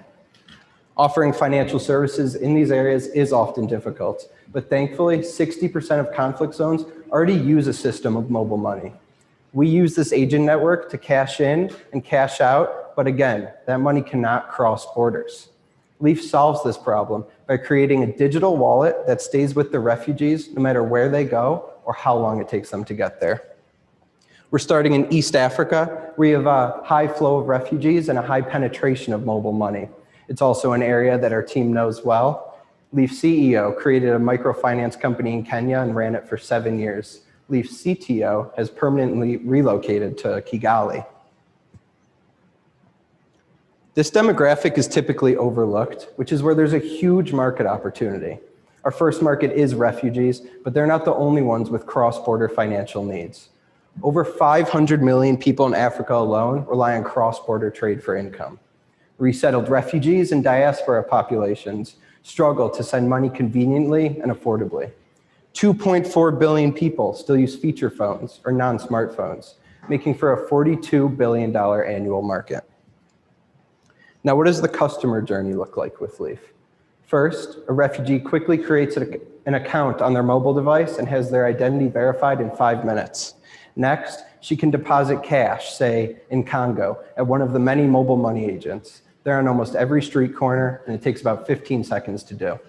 From there, she can send that money to her Leaf wallet and safely travel across the border without carrying cash. Additionally, she can receive money from friends and family abroad at any time. Then, once safe, she can access those funds, whether she ends up in Rwanda, Uganda, or somewhere further. With Leaf, she will have a better start to her new life. The blockchain creates a convenient and affordable way to store and send money across borders, all without a smartphone. We also use it for identity management and as the infrastructure to create a lasting economic identity that refugees will be able to use to eventually enter the formal economy. We hedge ourselves against volatility as we don't store value in volatile cryptocurrencies such as Bitcoin. As mentioned, Leaf has 2 front-end interfaces, a USSD application for feature phones and an Android application for smartphones, with iOS coming soon. Both connect to one globally accessible wallet. Leaf differentiates itself from the competition, which either allows for the domestic storage of assets like banks and mobile money, or that point-to-point money transfer service like Western Union, but that's expensive and still leaves the recipient carrying cash. Leaf makes money like a bank in that we invest our customers' savings during the 6 to 18 months while they're in transit. We charge small transaction fees and create a foreign exchange spread in between currencies. Unlike a bank, our operations are mostly virtual. We don't have the high costs of a brick and mortar network, enabling higher than average margins.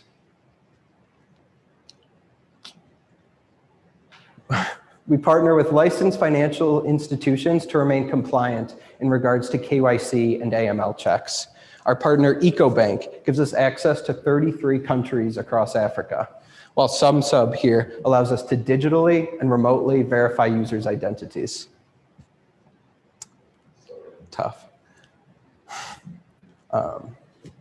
We recently completed the Techstars Western Union Accelerator right here in Denver, where we ran a successful beta and completed 700 transactions in just 4 weeks. It was in those 5 countries. We started with just 3 refugees in Uganda and let the word spread from there. On top of that, we're formalizing a partnership with Western Union to use their retail locations as Leaf service points. In fact, we're the first live blockchain-based financial solution for those without smartphones, representing 2.4 billion people worldwide. We've been recognized by South by Southwest, the National Science Foundation, the United Nations, and even the Vatican. Our next steps include a full-scale launch across Africa, as well as beginning Latin American operations to serve Venezuelan migrants in Chile and Colombia, and eventually beyond. We're the right team to do this. We've got expertise across blockchain technology, foreign exchange, and compliance. As I mentioned earlier, Nat's background is in financial services, as he started and ran a successful microfinance company in Kenya for 7 years. Tori's background professionally is in technology as a data architect. Personally, she's worked with resettled refugees for 15 years. We know firsthand what happens when you take a person with a history of trauma and separate them from their assets and their community. Thankfully, that's not the case for most of us here in the room today. However, that is still the case for the 68 million refugees and beyond that 2 billion unbanked people in the world. We're excited to capitalize on this enormous market opportunity as we provide virtual banking beyond borders with Leaf. Thank you. Thank you. Sorry about the slides. The last few weren't supposed to look like that. They make a little more sense though. I've got a few questions. So Yeah. just to make sure I understand, so Stellar is lumens, right? Correct. Yeah, okay. So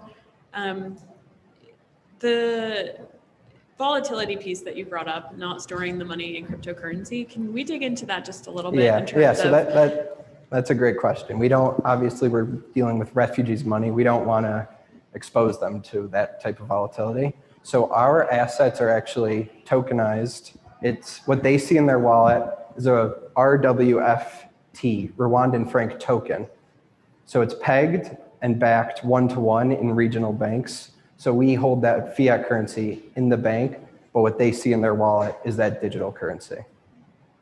It's a closed network. It's only Leaf users have access to the Leaf currencies. Gotcha. So it's basically in and out, right? They put the money in and it comes out when they're across the border, but there's no other transactions that happen, unlike cryptocurrency. Well, they can send within the Leaf ecosystem to other Leaf users. Okay. Leaf to Leaf transactions are free. Leaf to mobile money, they'll see a 1% transaction fee, as well as on a cash out. Okay, great. Thanks. Mm-hmm. Good question. So when he first said, hey, we're just targeting East Africa, I'm like, that's a huge population. Then he said, we're targeting Kenya. I'm like, yeah, that's still pretty huge. How are you actually getting customers when you're on the ground in those countries? Right. It's so easy to just be like, cool, we're just targeting all these people. It's like me saying, I'm targeting everyone in California. Where are you going? What are you doing? What's that message look like? Right. Super curious to learn more about that. Yeah, so that's another great question. How do you market to refugees? So we have a few ways. We have refugee employees on the ground that have been with Leaf for 2 years, and they're inside, it's called the Kaziba refugee camp. It's 17,000 people, and they're there promoting the product, raising awareness. But in a larger scale, we have run SMS campaigns and partnered with these trusted telco brands to increase that trust, as well as more physical advertising like posters at bus stops and such. And we had a pre-registration phase, and within that Kaziba camp, we pre-registered 1,300 of the 17,000 people within the camp. So do you have someone on the ground there other than Nat, I think, or Nate, the CEO? Yeah. Do you have someone resident, like that is maybe a local there that's been there for a while? Yeah. Yes. So because I don't know if I saw that on the team slide. Yeah. Can I go back? Yeah, team, just back. Yep. So Leandre is our lead software developer. He is in Kigali. Tori is also permanently in Kigali. And then they're not shown here, but 2 girls who were born and raised in the Kaziba refugee camp, their names are Emma and Chance, are the Leaf employees, and they're all Rwandan natives, as well as another person who is marketing to the traders on the borders of the DRC and Rwanda. Got it. Okay, super helpful. Great. Would love to see location on this slide deck. I reckon it'd be helpful for us to know that. That's it. Yeah. But perfectly answered. Thank Great. you. So I have a few questions. One, help me understand your business model a bit Right. more. There are Right. fees. What does that look like? Right. So as I mentioned, leaf-to-leaf transactions are free. We encourage money to stay in the system because we have 3 revenue streams. The first one is we invest the customer's savings in safe Rwandan national bank investments, and we can get about a 6% return on that. So as well as making money for us, we're spurring that Rwandan economy. And then on withdrawal fees and leaf to outside of the leaf system, they see a 1% transaction fee. And on the foreign exchange, so Rwandan franc to Kenyan shilling, they'll see about a 4% fee. But it's a better rate. We provide them a better foreign exchange rate than an individual could get on the ground as an institution. All right, you answered my next question already. And then talk to me about, this is all blockchain based, the downfalls of that and potential instability. Right. So that's a great question. So the blockchain being a decentralized interface is something that obviously puts the users at risk, as there's no central authority to control that. But we have recently, as within the past few days, partnered with IBM to manage our clients' personal identifiable information and keep that secure. And we also don't store any PII on the blockchain. It is all hashed and stored off the blockchain within the Leaf system. And within, you talked about privacy. What are other regulatory challenges are you having or anticipate to have? Right. So in regards to KYC, know your customer, and anti-money laundering, that is something that we have seen challenges with. But by not actually receiving that physical cash, we mitigate a lot of those risks. As I mentioned earlier, one of our partners, we run all KYC checks against politically exposed person lists, sanctions lists, wanted lists, to ensure that we're compliant with those regulations. We also do continuous transaction monitoring and have these transaction levels, tiered levels, to ensure that not too much money is being moved across borders. Who would you say your biggest competition is? Yeah, so I don't know if you've heard of Eversend or Chipper Cash. They're probably our 2 biggest competitions, as they're both digital wallets focusing in the same region. They have some of the same partners as us, but our differentiation is that we can work on a feature phone. They can only serve people on smartphones. Also, the blockchain brings our settlement costs pretty much to 0. Do you see a big tech startup coming into this space? I don't know, Google, Mint, making these up right now, right? Like, do you see any of these other big players coming in and doing what you're already doing? Right. Well, that's what's interesting with our relationship with Western Union, right? Is they're in the remittance space, but they're a legacy infrastructure. So them kind of taking an interest in us and partnering with us to adopt our technology is where we see the bigger competitors trying to infiltrate that space as well. But in terms of a tech startup, we are yet to see really anyone focus on refugees, as they're seen as unbankable, not profitable. But cool, awesome. But that could change though, right? Like, I mean, with all the awareness around, being socially responsible and helping everyone and equality in the world, don't you see that changing? What do you think about that? Even so, there's that bottom line where people don't see refugees as a viable market. They're not known for having funds. And with the blockchain, then it becomes a profitable industry. But we're yet to really see any big interest from any of the tech giants. Okay. So one more question. Mm-hmm. How do the refugees access the wallet? Mm-hmm. So there's a key. Do they need to have their phone when they get to the station in the other country, or how do they? So did you say there's a key? There's I'm asking if there is, or how do they get? So there's not like a private key like you have on the Bitcoin blockchain. We use the federated addresses, so they just remember a PIN, a 5-digit PIN to log in. And so as long as they have access to a phone, so if they cross a border from Rwanda to Uganda, they'll have to replace their SIM card and get mobile data, but then they'll have access to their wallets. Thank you. Thank you. Can I touch the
Okay.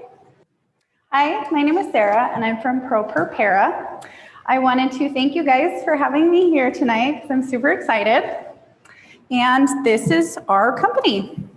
So the name is ProPerPara, and I thought I was really clever with the Latin because we work with attorneys.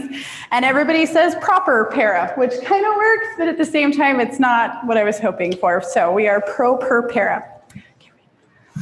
So really the thing that we bring is work-life balance. You know, everybody has, I've always heard people say that they want more time with their family, more time on hobbies, more time just to enjoy life. And so what we really wanted to do was we wanted to offer that to people. So I have 3 little kids, all in elementary school, like they're little. And, you know, I missed out on birthdays. I missed out on first days of school. I missed out on all of these important events. I missed out on potty training because I was working. And so I started this for myself. And I know that sounds kind of selfish, but at the time it worked.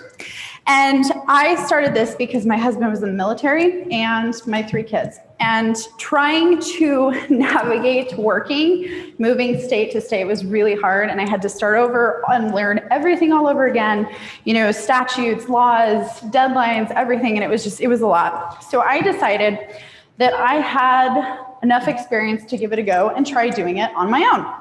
Well, there's not a lot of online virtual paralegal jobs. They're pretty far and few between. And so I decided that I would start my own. So I started reaching out to attorneys, and all of a sudden it kind of caught on. You know, people would message me and they're saying, hey, you know, I need this for a couple weeks, and it would work. And then we would, you know, amassed 11 clients in the last 6 months, which is really exciting. And then another thing is people would reach out to me all the time and say, how do you do what you do? Can you teach me how to do what you do? And at first it was like, I don't know, I'm just kind of, doing it and having that relationship with the attorney, finding out what their expectations are and what they want and what they need and kind of customizing it to what they want. And then it just kind of grew from there. And then other states would reach out and they'd say, hey, we have an attorney in Canada that needs your help. We have an attorney here that needs your help. And it just kind of grew from there. So most attorneys that we have worked with work all the time, like 7 o'clock in the morning, they'll be there until 3 o'clock at night. And that's just crazy to me. It's absolutely crazy. I understand why they do it because of the deadlines and the workflow and the demand, but it's still crazy to have to do that. And it's sad to watch them work that much and work that hard.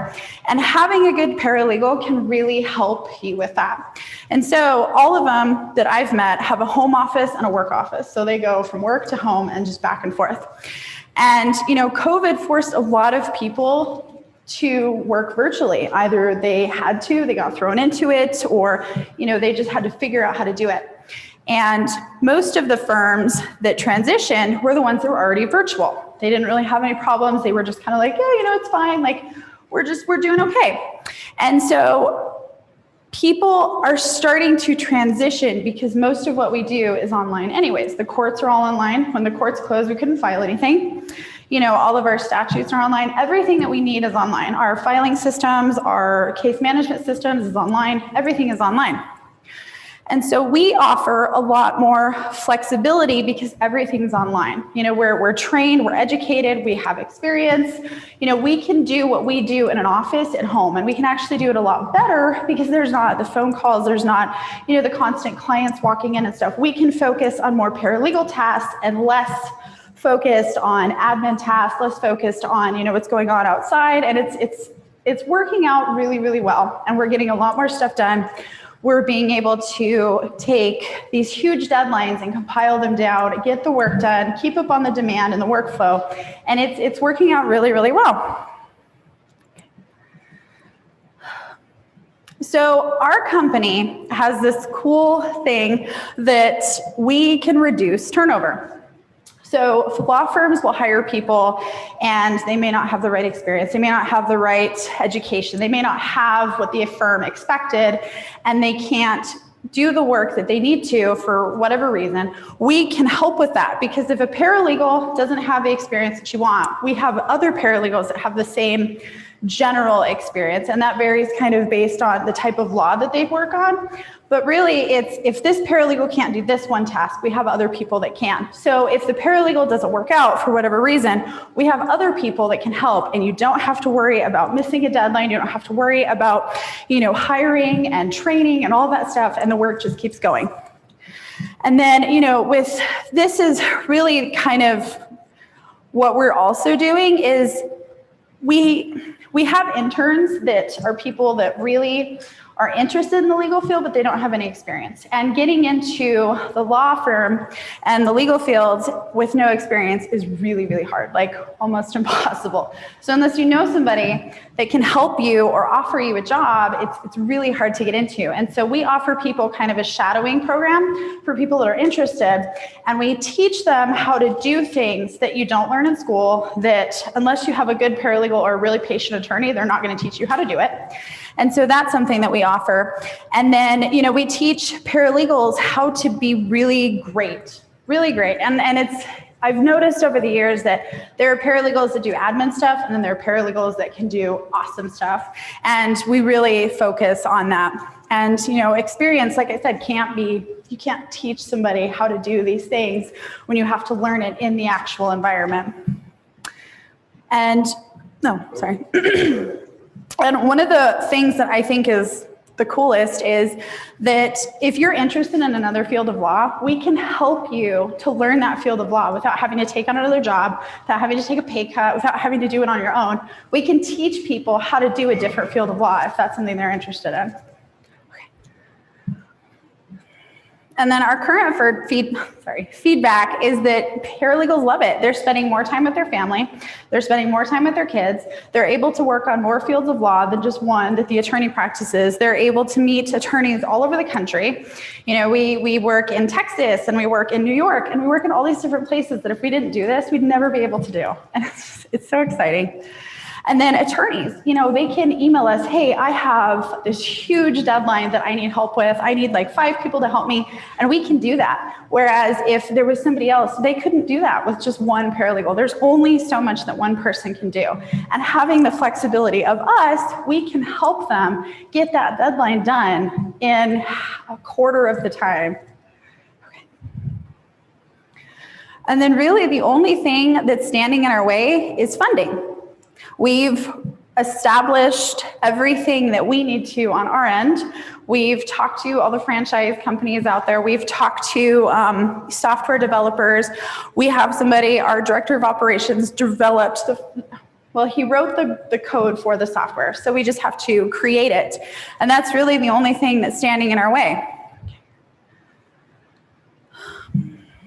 So the way it works is paralegals are paid per hour. So if an attorney has a 20-hour project that they need our help on, they don't have to pay for the entire week that it took the paralegal to do it.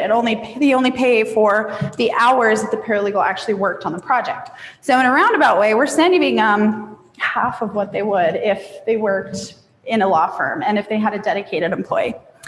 And so it's 65-30 split of costs. 35% goes to the paralegals, and then 40% to overhead and 15% to profit.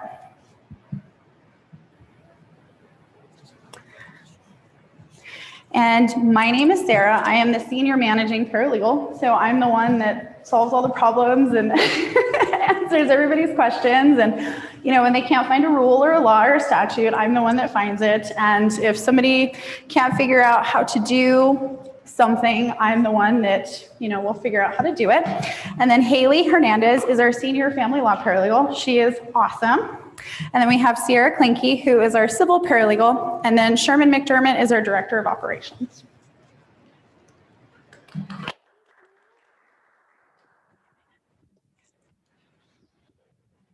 Thank you for your presentation. And paralegal are the backbone of law, and law is so old school. Just to begin with, as a recovering corporate attorney. Really? Oh, so you understand then. So I understand how necessary paralegals are, but I'm having trouble. Walk me through, I don't actually really understand. Is it a platform? Like, what is your product? Is it a platform plus your service of paralegal? Like, how are you going to grow and scale this in other states? How are people finding you? How are you recruiting these paralegals? And how are you kind of dictating or educating the attorneys or the firms that they can trust these paralegals? I know for me, I'm very picky, right?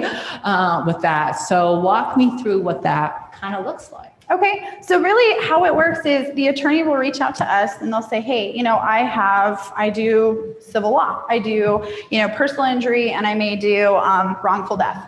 And so we'll have a conversation with them. They'll tell us what their workload is like, the kind of cases that they typically take, you know, kind of what to expect and what their expectations of us are. Because as you know, some people will handle a lot of their own work and they'll have us do the admin. And then other attorneys will have us write motions and they'll have us do legal research and they'll have us do, you know, really paralegal type cases and, you know, monitoring courts and whatever they may have us do. So it's really customizable to what the attorney needs. And how are you different than me turning to a temp agency? So as well, besides the virtual piece. So we are your dedicated paralegal for as long as you need us, for as long as you're in practice. If you hire somebody in-house and you decide, you know, virtual doesn't really work for me, I want somebody that's in the next room that I can talk to, then, you know, obviously we're not for them. But for most of the attorneys that we work for, a lot of them have a virtual office or they work from home. And so they don't necessarily want somebody in their house, but they still practice law and they still really enjoy it. So they have us on a dedicated basis to really how it works is they just send us an email or they call us and they say, hey, can you, you know, prep this motion? Can you, you know, chronologicalize these, I don't do PI, I'm sorry. So, these records and these doctors and these medical records and police reports and all this stuff, can you compile this discovery? Can you review for possible arguments? Can you review this information? And so it's really just whatever they need us to do on a day-to-day basis. And if they have something that they want us to do on that day, we get it done. If they have something for the next, week and it's project-based, we can do that. So it's really just kind of what the attorney needs. If they need us just to make phone calls and call the courts and stuff like that, we can do that. And it's really just based on what the attorney expects from us. So. Okay, just a couple of questions for you. So it sounds like you're working on the business and in the business right now. Instead of just on the business. I'm still working as a paralegal. Right. So what other leadership positions do you anticipate hiring? And then you mentioned 40% overhead. How does that break down? And what percentage is allocated towards technology or building the actual platform? Okay. Well, really how it works right now is I enjoy being a paralegal. I've been a paralegal for almost a decade, and I can't imagine doing anything else. And how we grow, we'll just, we talk to a franchise attorney, and it's like, it's not, sorry. So it's not as much as I would anticipate it to be. It's like $30,000 a franchise, and that covers all of the franchises. And then our overhead is actually really low since we don't have an office. It's super low. Like we kind of go a little above and beyond, and we have a bunch of insurance policies because obviously we're doing legal work. And so the way that we kind of assumed it would work is a paralegal would come to us, and they would be vetted by the franchising company, and they would set up shop. We would give them all of the franchising materials, who we use for our insurance, how we got started, how we marketed, all that stuff. And then they would come into doing it on their own. And then we would like to keep it one per county. That way there's no conflicts. So that's what we're planning. Okay, cool. So are people matched? So it's matching paralegal talent to the right attorneys who needs the talent. Yes. Are they finding each other through the platform, or it sounds like they find you through interest in a franchise model, but how does that work in terms of building those relationships? So really what it is they will reach out to us either on social media, because we have social media, or they'll just directly go through the website and they'll say, hey, I have a practice, my paralegal just quit, or, whatever reason. We have some people that reach out through LinkedIn. So it just really kind of depends on how they can access us. So it varies all the time. Cool. Okay, thanks. Yeah. Okay. Well, thank you. Thank you so much.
Yep.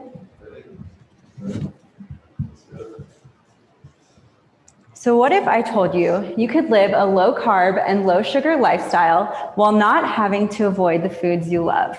Well, here at Sweet Logic, we are living that life and want you to as well. So for us, this is personal. That's me in the top right corner, graduating from high school, and I struggled with hormonal imbalances, weight gain, and blood sugar issues throughout my early adulthood. The key for me was a low carb and low sugar lifestyle to really balance my hormones, lose weight, and I actually stand before you 5 months pregnant, which doctors told me would be impossible naturally. But it's not just about me. There's exciting new research that shows a link between a low sugar and keto diet and an anti-cancer diet. And on the bottom right corner is my father-in-law, who died at age 57 from cancer. So it's impossible to say if that would have helped him, but it would have been something that would have been worth a shot. So expanding more broadly in looking at the entire US, we're in a huge health crisis right now. There's 100 million Americans who have diabetes and prediabetes, and that disproportionately affects minority communities. The attitude is also shifting about fat being your friend, and carbs and sugar are actually being seen as the enemy and the cause of weight gain. So what is the solution here? Just to deprive yourself of everything good and decadent and joyful in life to eat? No. We created 9 treat yourself solutions that are keto-friendly mug cake mixes that are ready in minutes in the microwave. All you do is tear open the pouch, pour it in a mug, add water, and microwave it for 1 minute, and you have a ready-to-eat dessert. Our most popular flavors are triple chocolate, luscious lemon poppy seed, red velvet, and of course the fall favorite, pumpkin spice. Now, these give you permission to indulge. So they're single serving, so you don't have to have a tray of brownies laying around that could tempt you to eat the entire tray in one night, because I know that's what I do when I have an entire tray laying around. But they all hit the keto macros with gluten-free, low carb, sugar-free, keto-friendly, less than 4 grams of net carbs, and ready in minutes in the microwave. And as one Amazon reviewer said, they're the best and easiest mug cake to make. So I'm an engineer by school, and I like to quantify things to see how big the market opportunity actually is. Right now, there's 2.3 million people who eat keto fanatically. And assuming that they indulge 1 time per week and spend $4 every time they indulge, that's around a $478 million a year opportunity. And as we grow, we don't want to just be a keto company. We want to hit the low sugar lifestyle consumer that is just trying to avoid and limit their sugar intake, which, assuming a similar rate of indulgence as the keto fanatics, that's a $21 billion a year market opportunity. And as we become more of a household name, we plan to penetrate some of the 240 million ready-to-eat dessert consumers. So there is some competition right now. In the center, we have the keto-friendly competition, and on the right is the conventional sugar-filled set. In terms of comparing us to the keto-friendly set, we obviously believe we taste better, but we also have a mission to reduce the environmental impact. And our competitors use single-serving cake in a cup. We intentionally chose a pouch, which is less waste and less footprint when shipping and storing. Additionally, just imagine making the competitors' plastic cake in a cup in the microwave. You have to microwave plastic, and the plastic is bubbling next to your cake and leaches into your cake. It just doesn't sound very appealing. So we provide an option for a consumer to pour it in their mug, their own ceramic mug, or a glass Pyrex dish, to enjoy and also create less waste in the process. We also took a cue from the conventional sugar-filled set, as we saw that the brands that sold with icings were actually performing better than the brands that didn't have icings. So we have sugar-free, keto-friendly, single-serving icings ready to launch at the beginning of next year. So how do people try us, find us, and find us, try us, and come back and buy us? Right now, mostly people are finding us on Amazon and through social media like Instagram and Facebook. We have around 13,000 followers across those two platforms. We're also in stores and sampling through in-person stores once that resumes. People will get to try us through Amazon, our variety pack, or through single pouches in retail, as well as diet-specific subscription boxes that are curated for a keto diet, and there's 15 different snacks in there, and we participate in that many times a year to get our product in the hands of more consumers. And then they'll come back and rebuy us through our own website, Amazon, and eventually in club stores. So as we look to expand into more retail stores next year, here's a look at what our retail margin looks like. We have a 52% margin for ourselves, and then we're assuming a 20% margin for distributor and a 40% for retail, which gives a price on shelf at $3.79 per pouch. Looking into the next 5 years, we plan to be EBITDA positive in 2023 and plan to reach 15 million in revenue by 2025 and exit for 4X at 50 million.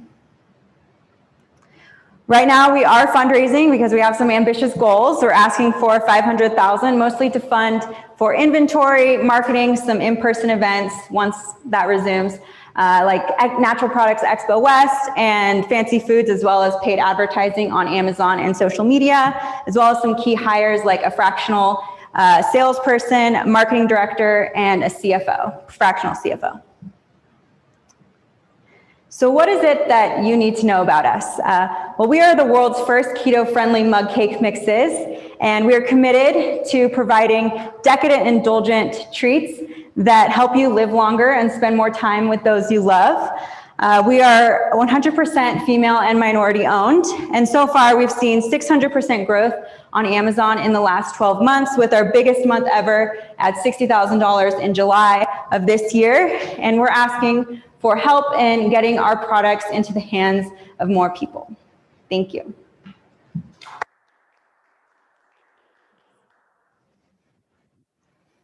I got a few. So how do we get a sample? This is my first question. Give me your address and I will send it to you. I can't, I wasn't allowed to bring them. Yeah, that's fair. So is Amazon the main distribution channel that you're planning on using? Right now, Amazon is the majority of our business, yes. But as we grow, we plan to expand into retail distribution too. Got it. Okay, cool. That was my first. So talk to me about, you said it's $3.79 on Amazon. How did you get there? Is that more or less than your other competitors as well? So we are priced higher than our other competitors, but we actually sell more than our competitors on Amazon, and we're ranked higher on Amazon. We sell a multi-pack on Amazon, so it's $14.99 for 4, so it's a little less than the SRP. The SRP of $3.79 is for in stores. And are you currently backed by, I guess, a keto association, or like what made you only decide on targeting keto? So our own personal experience with the keto diet really encouraged us to target the keto consumer. We aren't certified keto, and we've polled our consumers about the importance of that, and they didn't really seem like it was something that they cared about. They just wanted transparency of ingredients and net carb calculations, which we provide on the back of our pouch. Because there are some keto certifications, but they have actually proven to certify companies that aren't actually keto. And so there's not a lot of trust with the certification yet. I think in the future that could be something that we look into. And what type of partnerships do you currently have with anyone, if they're strategic or not? Partnerships in terms of like retail partnerships, or? More so I'm thinking, you know, when I think keto, I think, you know, I did paleo, I'm thinking CrossFit, I'm thinking like, how are you targeting your market? Yeah, our keys have been these keto subscription boxes. Just this summer, we sold 30,000 units into these subscription boxes that are keto specific, called Keto Crate and Keto Box Company and Keto Snack Box. And these have consumers that subscribe to them every month and get them delivered. Just a dig into the numbers a little bit. I think you said you're running Facebook ads. Or Not Amazon ads right now, yeah. Have you guys tried Facebook, Instagram ads? No, I'm scared. Okay. I guess I'm trying to figure out the equivalent of Amazon, which is on Facebook, which is normally how do you specify? So every dollar that you spend, how much money are you making? Does Amazon show you that? Like, So we spend 15% of what we sell on Amazon. Yeah. So we are profitable on Amazon. right. But Yeah. 15% of your sales are from Amazon, but 85% not on Amazon. Is that what I mean? No, we spend 15% on ads on Oh, Amazon. Okay, got it. Yeah, yeah. That was your question, right? About ads. Okay. So I guess I'm really trying to figure out what's your lifetime value, and we don't need to know the number as much as have you figured it out? How many? What's the most one customer has bought, or what's the typical amount people buy? Because if they're not doing repeat purchases, then I'm worried for this to be a $50 million business. And an exit, unless I feel like I need to buy this over and over again. Right. So what sort of repeat transaction do you make? So on Amazon, we have around a 15 to 20% repeat purchase, which is pretty typical for the category, given that keto can be kind of a cyclical diet for some people. And we've also just been spending a lot of money on ads, so we're getting a lot of new consumers. So we're hoping to increase that. On our website, it's around 25% repeat purchase rate. Yeah, so what's even one customer has bought how many? Has someone bought something in the last 2 years? Or however long you've been around? Like, are you seeing people continuously just, this is my brand, I love Sleep Logic, I'm going to use it or buy it forever? Yeah, so we see customers rebuy us anywhere from once a month to every other month. So yeah, I don't have the exact number of the lifetime value of the customer yet, but we're building that out still. Something worth looking into. Yeah. Again, just feedback also. Part of the question is, you want to figure out how long people do it, because I see keto diets from what we hear as fads and they stop. Right. And so if you don't lean in on keto friendly, you can actually go, we just happen to be keto, but we're actually just bloody delicious. You know, like, Yeah. if you rely on that, you can have it forever. But then RX half. Right, yeah. Okay, fair enough. Yeah. So what scares you about Instagram and working with, influencers Yeah. or people that might be really passionate about the product and have very specific targeted, base that they could tap into? So we do work with a lot of influencers. That's been huge for us. But it's the paid segment of Instagram and Facebook that scares me a little bit, just because I've heard some stories of people spending a lot of money and not getting a lot of return. And I don't know enough about Facebook to be confident in making choices. So I want to be able to hire someone to give me advice on that and to manage that side of the business. Gotcha. And in what way are you working with influencers aside from the kind of box subscriptions that you mentioned? Definitely, yeah. So we do a lot of free product for content with influencers, and we do have an affiliate program that we offer influencers for 10% of every sale they make, they get 10% back. So that's been helpful. And the keto community on Instagram is pretty fanatical and they love sharing products. So it's actually been pretty organic in that we haven't had to pay for a lot of influencer posts. We've paid for a few for specific recipes that we wanted them to create, but for the most part, it's been organic. Gotcha. That's cool. So the influencers, but not the ads so much. Yeah, the influencers are comfortable for me. Cool. Which city or state are these made? Right now, we manufacture in Thornton in North Denver. So yeah, local. And you said you had an exit strategy. Who do you think your most likely partner or buyer would be? Who would buy us? Either private equity or a larger food company. We've seen our main competitor, Birch Benders. They have the keto cake in a cup. They just were purchased by private equity. And I think you talked about you and your husband on your management team, that you're both engineers. What type of skill sets do you think you're lacking that you're going to need to bring on as you grow and scale your business? Yeah, definitely. I think understanding the retail side of CPG is something that we don't know. There's so many different elements with a distributor and a retailer, and it's very complicated and a whole nother world that we don't know about. So someone with experience in retail CPG is definitely a key hire coming soon. Cool. Thank you.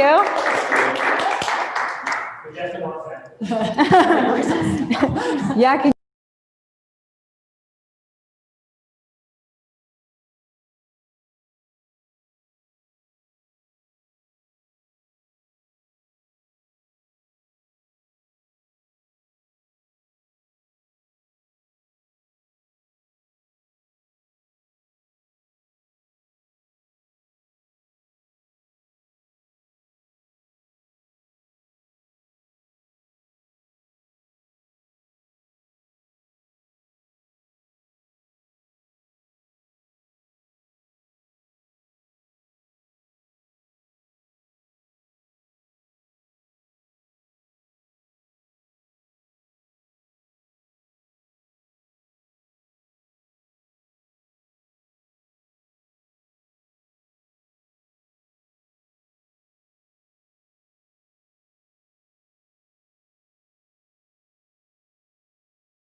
I'm sorry, what?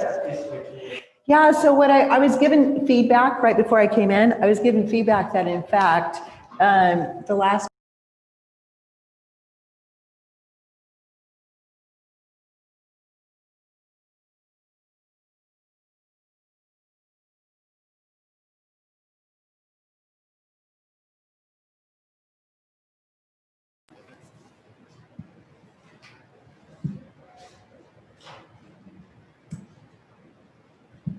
I'll follow along with just turn them on yours. I will turn them on the big screen. Okay. As well, so if you can follow along. Yeah. So one to kind of point at me, that way I know to also flip the screen, just so that you can see yours. I will. And then I will give you a 5-minute countdown, a 1-minute countdown, and then I'll let you know. I'm not gonna look. Will do. So the first one goes really long and then after that it's kind of pretty quick. Okay, are we ready to go? We are.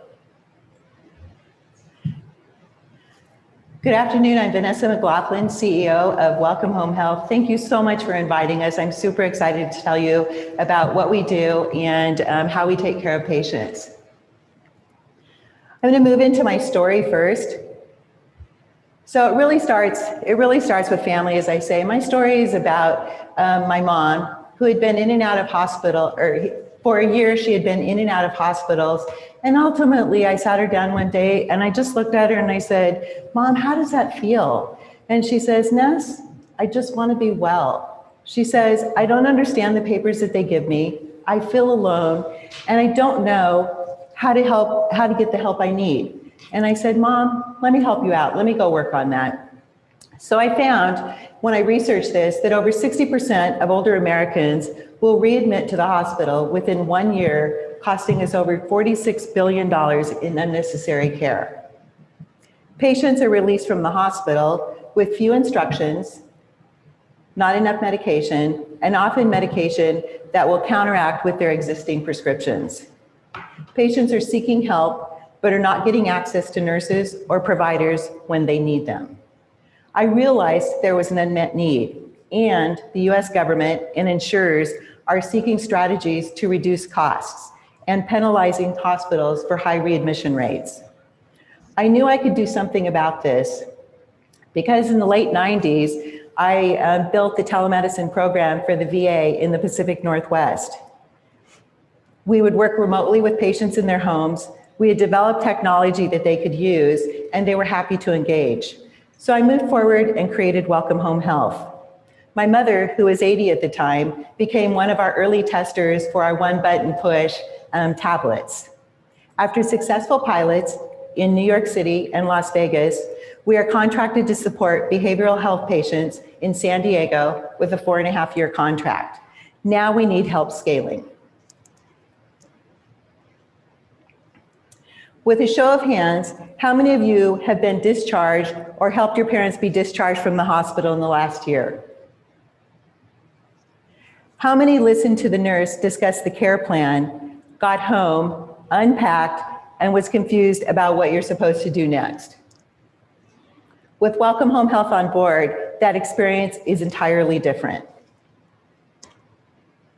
The hospital discharge process leaves patients confused.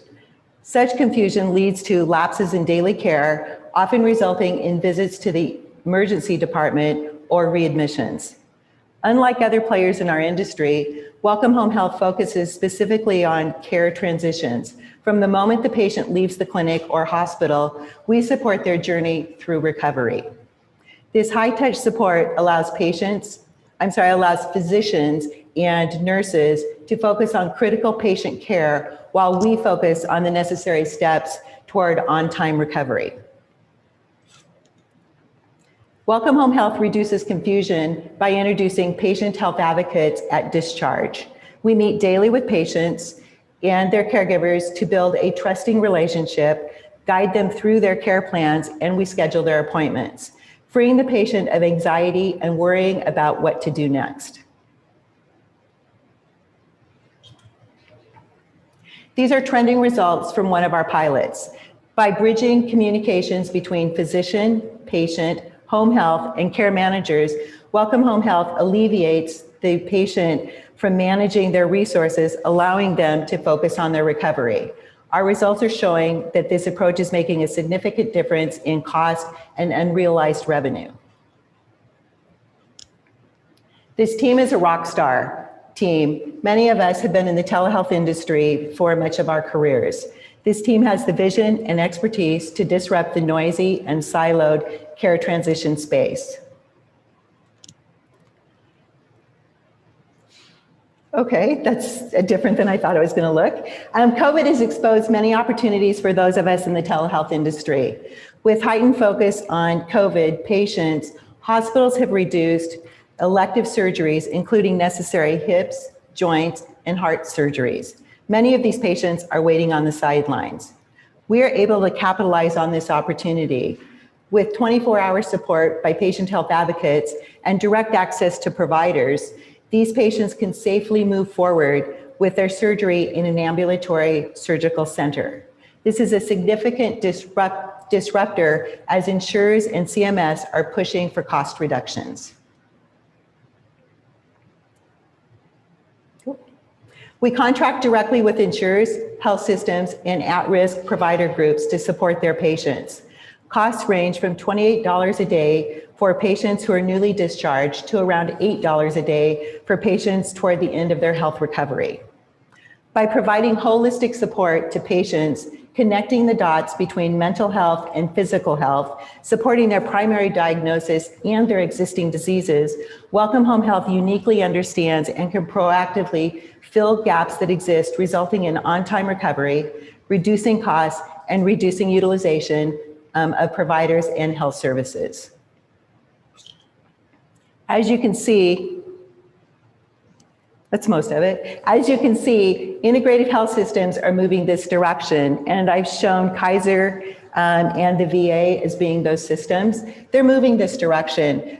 Growing telemedicine companies remain focused on a remote call from a doctor and chronic disease management, all important but not addressing the immediate need of the patient as they transition from one medical need to another. This is where we need your help. Welcome Home Health is in revenue and uniquely has a 4.5-year contract to provide stability for our growing company. During COVID, we put energy into standardizing our infrastructure, allowing us to scale to meet the needs of over 50,000 patients annually within the next 3 years. Welcome Home Health corrects existing healthcare problems by proactively engaging with the patient. Our one-on-one coaching sessions integrate the care plan, physician input, medication review with the patient's own ability to daily adapt and adopt strategies for their successful recovery. This can't be achieved by a phone call every 5 weeks or an email survey response asking about the patient's health status, nor a static app that notes biometrics and patient comments. Talking with an expert advisor, plus the caregivers, plus the case managers, plus the providers keeps everyone on the same page. Welcome Home Health has shown how this prescribed methodology brings results to the bottom line. Our target rich data that informs the care transition space, highlighting gaps in care that result in unnecessary costs and patient progress toward on-time recovery. The data simply does not exist. Ultimately, will become a secondary revenue resource for Welcome Home Health. We are currently seeking investment funding, allowing us to scale, bring on necessary business development resources, and build our data warehouse. When it's all said and done, however, our story is a story of one person taking care of another. I didn't cue you, sorry. One person taking care of another. This is my mother last year at her birthday, and 2 years ago she got cancer, and she was one of our patients, and we walked her through the entire process, and it was such a gift that my company got to help her move forward. We are the future of care transitions. Join us on this journey. Who knows, we may be taking care of your loved one next. Thank you.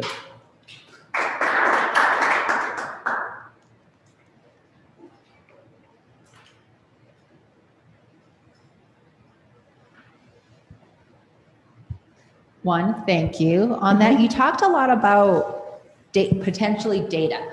So talk to me about some of those HIPAA issues, the aggregation of data. What does that look like for you guys? Yeah, good question. So around HIPAA, as you know, we can collect data and we can actually intersect it with disparate organizations. But to do that, you have to take away all the unique identifiers. So we absolutely do that with any of our data processes that we do. And who would potentially want to buy this aggregated data? Oh my gosh.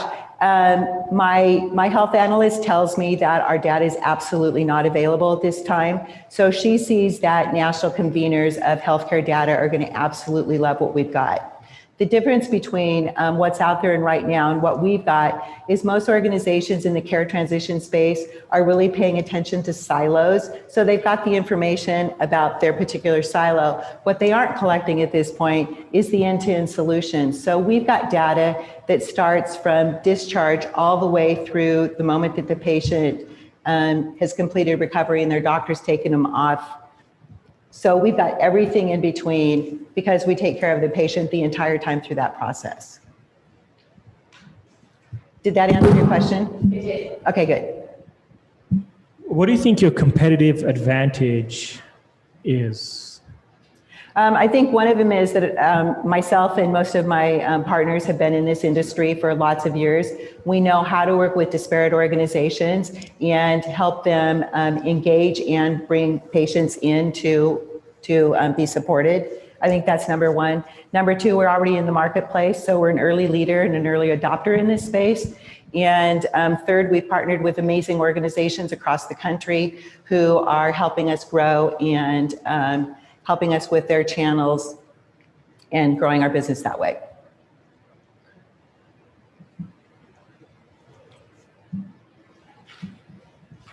So talk to me a little bit more about your financial model, your business model. How does that work? How is your revenue generation? Yeah, so good question. So what I've learned from telemedicine is that in order for it to really work in an organization, it really has to be a part of the strategic goals for the entire organization. It has to be, the team has to commit to it. So our business model is that we contract directly with health systems, insurers, or payers to support their patients. And obviously in an insurance model, we'll look at per patient per month models. In other models, we do per throughput. To my knowledge, a lot of the data in healthcare is very old school. Now everything is electronic. So how are you integrating that as well? Can you say that again? So some of the patient's data and everything, like a lot of it's old school at hospitals. They're not all on electronic records and systems. How are you adjusting to that in terms of creating a holistic, view and care for your patients? Yeah, so we don't play with that. So here's how we do it. When the patient comes our direction, they're coming out of a discharge. It's either out of a clinical discharge, or it's out of a surgical discharge, or it's out of an inpatient stay. They come with a care plan. That care plan goes into our patient health record, and that's how we guide the process with each one of our patients. That information can then be portaled back into the EMR. So we're doing really we're really doing a moment in time. What do you mean it's time? Thank you.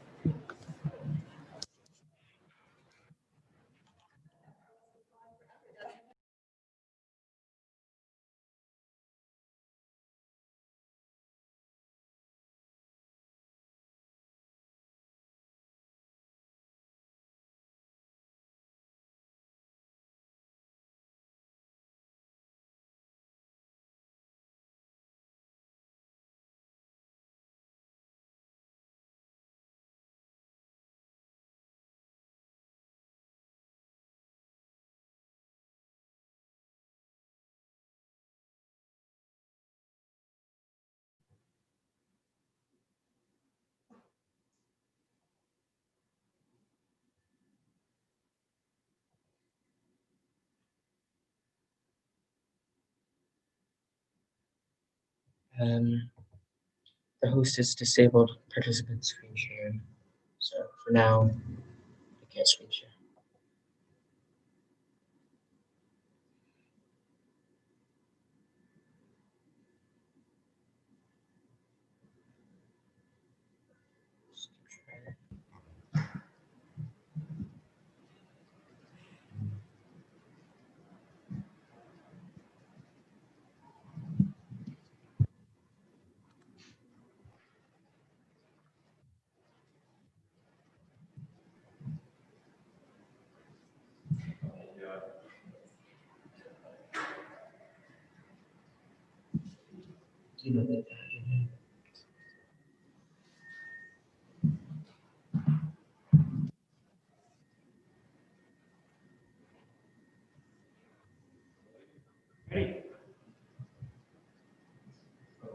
No?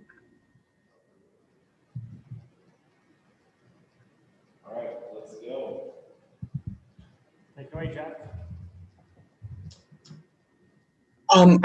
I can't screen share. It says that the host has disabled participant screen sharing.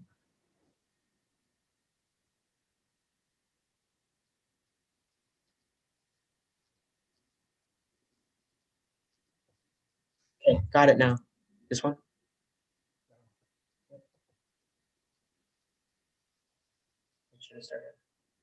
Can you all see that? Okay, awesome. In the early 1980s, there were nearly 1 million teenagers delivering newspapers nationwide, delivering billions of newspapers monthly. Teenagers were the backbone of the newspaper industry for over 100 years. But over the last 2 decades, these jobs and opportunities for teenagers and their great work has disappeared. Hi, my name is Jack Bonneau. I'm the founder and chief evangelist of Teen Hustle, and I'm bringing back these great opportunities for teenagers. Teen Hustle continues my journey from Jack Stanza marketplaces of providing kids and now teenagers of all socioeconomic backgrounds opportunities to experience and learn about work, business, entrepreneurship, and develop social and life skills. Teen Hustle is a last mile delivery service operated by local teenagers delivering from local restaurants, grocery and convenience stores, and Amazon package delivery and returns on electric scooters and personal bikes to local neighborhoods and businesses. Teen Hustle is the first to offer at-home convenience for Amazon package delivery and return processing from Amazon lockers. Did you know that over 25% of food delivery drivers sampled the food that they're delivering? Did you know that 1.7 million packages ordered online are stolen every day? Did you know that carbon emissions from last mile delivery are forecasted to increase 30% over the next 10 years? And that last mile delivery is the most expensive part of package delivery? Did you know that major delivery services charge member restaurants up to 30% to deliver their food? Teen Hustle uniquely addresses these problems by 1, requiring that all teen hustlers wear GoPro mounted cameras on their helmets to ensure the integrity and safety of all deliveries for both the consumer and the teen hustler. 2, deliver to and from Amazon lockers, and that provides customers the ability to have their package delivered to those locations and have them delivered by teen hustlers to the customer's home when they're home.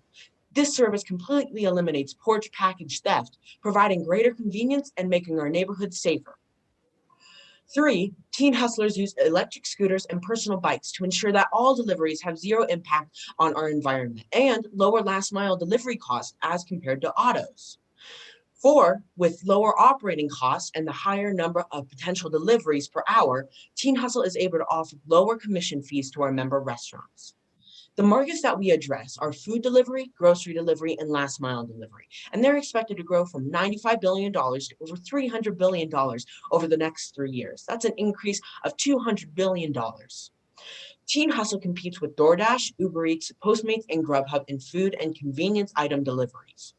This slide shows that Teen Hustle compares favorably on costs to consumers with an average cost less than $1 to $2 per delivery. Teen Hustle currently is the first and only service delivering packages and returns from and to Amazon lockers. Teen Hustle has a number of competitive advantages. By employing local neighborhood teens and offering a wide range of delivery opportunities, teen hustlers are able to make personal connections with our neighborhood customers. Our competitors are unable to do this. Teen Hustle employs local teens from their local neighborhoods versus treating them as independent contractors. And that allows Teen Hustle to train and instruct them on the safest and best ways to make their deliveries. This allows Teen Hustle to control the customer experience. Teen Hustle is the only delivery company to equip its delivery staff with GoPro cameras on their helmets, providing both public safety to our Teen Hustlers and a video record to ensure the integrity of each delivery for our consumers. Our Teen Hustlers are both monitored through GPS tracking and are provided Solo Protect badges, and that's a two-way emergency response system that connects to the local office and local authorities if need be. As mentioned earlier, we have lowered restaurant commission, and we are 100% eco-friendly. These are clear competitive advantages that, due to our competitors' business model, they would be challenged to address. Home delivery is immensely popular and continues to grow, but we believe that if you're unable to control the customer experience, you will receive reviews like these. Please take a moment to look at these one-star customer reviews. Not that great. But Teen Hustle controls the customer experience, and that's reflected in repeat customers and the positive feedback that we receive on our customer service, our communication, and hearing feedback that our customers are happy for the opportunity to support neighborhood teens. Teen Hustle earns delivery fees of $1.99 per Amazon locker and $2.99 per Amazon locker return. Our gross margins are over 60%. Teen Hustle also earns revenue from delivery and service fees from consumers on food and convenience item deliveries, and that's in the middle range of our competitors. Our gross margins on that are 50%. We currently have one location in Broomfield and are opening up additional locations later this month. We are creating a go-to market model of operating and managing several locations that are managed by one central location. We'll take this model and duplicate it at other local areas and scale that up to supervise larger geographical areas, and then scale it beyond Colorado nationwide. We also have a number of experienced advisors from Uber and Uber Eats that we work closely with to successfully expand. This chart shows a 4-year plan for expansion. This is my second startup. My first company, Jack Sansa Marketplaces, I've successfully had for 5 years, and I'm the youngest to successfully pitch on Shark Tank when I was 10. My team is Steve Bonneau, who is my dad, and Peter Kent, both of whom are serial entrepreneurs and have worked together for years as co-founders, creating a successful online trading platform for consumers and clients like Best Buy. We also are speaking with individuals formerly from Uber and Uber Eats to join our executive team. Also, as Teen Hustle grows, we are committed to have every position within Teen Hustle available for 1 to 2 teams to intern or shadow with Teen Hustle staff at any position. We also have a great team of advisors that we work with from Techstars, SendGrid, and former senior management from Uber Eats. Teen Hustle is revenue generating, growing to 3 locations this month. Teen Hustle is raising our $100,000 convertible debt pre-seed round to grow to 8 to 10 locations, 100 restaurants and Amazon lockers, and over 10,000 orders. Oh, and one more thing. Teen Hustle was recently selected by the U.S. Chamber of Commerce as a 2020 Dream Big Awards finalist.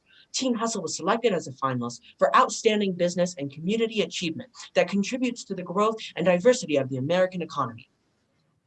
We ask you to vote for Teen Hustle today, not only because it's a great business, but vote to be a part of my mission to bring back a great opportunity to tens of thousands of teenagers from all socioeconomic backgrounds to be the backbone of last mile delivery. Teen Hustle delivers. Thank you.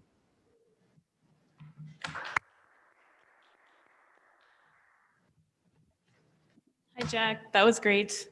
Can we switch back to your face, maybe? Yes, let me do that. There we go. Thanks. That's great. So you have one location in Broomfield. What's the team composition there like, and how many teen hustlers do you have? Sure. So we have a lot of teen hustlers here. I am the teen hustle crew leader at this location, meaning I do marketing. I go door to door, giving out door hangers. But we have about 6 other teen hustlers at this location, and we have other teen hustlers on a waiting list at the locations we're going to expand to later this month. Nice. And it looks like you have a great advisory board that you put together. What other leadership positions do you anticipate needing to hire as you scale and roll out to different locations? So for that, like you said, we have great advisors, and every time we make a decision, go to them. But possibly a more concrete chief operating officer that can really supervise the rollouts to different locations, and then also on a lower level, just different teenagers. For one of the locations we're going to expand into, we have an 18-year-old who's going to basically be the dispatch monitor of that location, who's going to just dispatch, monitor the teen hustlers in that location. So just more along that lines. Got it. Thanks. Thank you. So question, all your employees, right, not independent contractors, are teens. So the first thing I think about is child labor laws. So if I want a package from you guys during your school hours at noon, tell me, like, are you shut? How does that work? In regards of the child labor laws? Yeah, because you can't, my knowledge is for Colorado and every state is different. You can't work past 9:30. You can't work during school hours and without exception. So talk to me about your knowledge about that, what are your hurdles around there in terms of your competitors? Sure. So we treat all of our teen hustlers as employees. That's very important to maintaining the customer experience that we thrive for. And our hours are specifically designed so that they don't infringe on any of the teen hustlers' school responsibilities. But other than that, there is no teen hustlers are allowed to do this. They're getting their school done, and we're not infringing on any of that time. So if I want a package on noon on a Monday during school hours, I'm not able to come to you. No, you would not be able to. You would have to order it after school hours from, say, 3:30 to 7:30. It would be the approximate time. So awesome presentation, by the way, Jack. Thanks so much for that. At one point, I thought it was a recording. You were so fluent. So question for you, and I'm running some maths here. If you're charging $5, and let's just say it takes an average of maybe 10 minutes to ride to get the package and 10 minutes to ride it back, like, am I estimating right that you make about $10 an hour? Maybe more or less? What does it look like? For the Amazon package deliveries? Yeah, I think I saw somewhere between $5 and $6 per delivery. And if you can do maybe 2 an hour, then I'm like, how do you scale that? And how do you make more money than $10 an hour or $12, whatever it is? Sure. Well, one thing that I don't know if you factored in is the tips that we receive. That helps make a significant amount of money there. Got it. And okay. Yeah, and what we pay our teen hustlers is the tip minimum wage in Colorado. That's $8.08 plus their tips. Got it. Okay, so that adds up, right? Okay. And how many riders or hustlers did you say you have right now in Broomfield? In Broomfield, we have about half a dozen teen hustlers, and we have about a dozen on a waiting list in our other locations that we're going. And what's the heaviest thing they're going to carry for you? Well, you can't buy a microwave, I assume, right?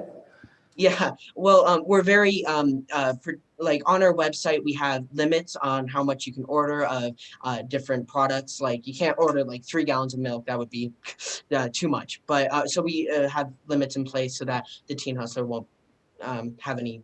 Okay, so you've counted for that on the website. Okay, cool. We'll check it out. Thank you. Yeah, thank you. We're out of time. Thank you so much. Thank you.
All right.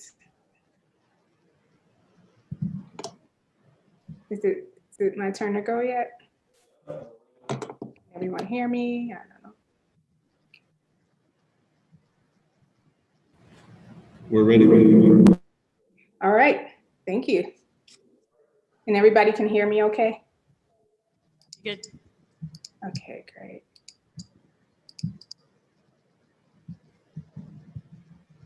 Hi, I'm Lakeisha Booth, founder and head business coach of Sister Biz Global Network.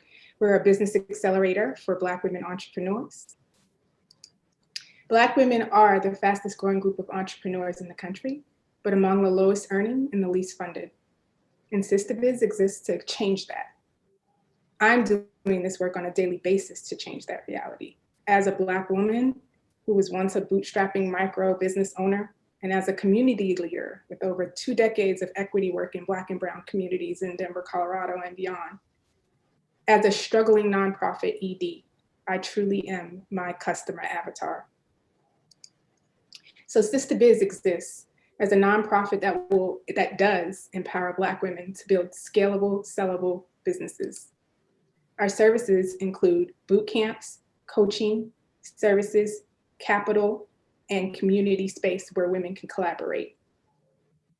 We really want to build wealth in the Black community. We work to close the racial gap in entrepreneurship and to provide resources to a marginalized and underserved, but rapidly growing group of entrepreneurs. Our women start out bootstrapping solopreneurs in practice and mindset, but they completely transform after attending and participating in our programs. So to date, some of the highlights from our program are listed here in front of you. And I want to call out that we've raised over $500,000 for our Sister Biz Loan Fund. And we've also raised $160,000 in COVID grants and technical assistance, primarily accounting services for businesses during this time. We also have a paid membership that we just recently launched in April, and we have 171 members. So we've heard that, good things from our clients. Our clients tell us that what we're doing is working. We've seen results with the businesses that we work with, but we know that our model isn't sustainable or scalable. We want less reliance on grants and donations and less reliance on paid staff. And we want to build a sustainable model that can grow with the organization. So while we've had success with our work and our clients, we've also heard repeatedly that our clients, our community, they really want a one-stop shop in a centralized location to access our resources, to collaborate with other women in the community, and to access real-time support from our coaches, trainers, and service providers. So we created the Sister Biz membership portal, and we used a user-centered design approach with multiple rounds of research with current and potential clients to figure out how to better serve our members. We built the technology based on our interaction with hundreds of women over the past couple of years, and based on what works, and based on what our communities are asking for, grounded in their real world lived experiences. In our research, we uncovered a few insights that kind of really rose to the top. They're in front of you, and I want to call out number 2. We truly do value that we create spaces where Black women are understood, validated, and okay to show up just as they are, and that they're okay to be vulnerable on their entrepreneurial journey. This isn't something Black women often get the opportunity to experience, and not something that they can take for granted in America.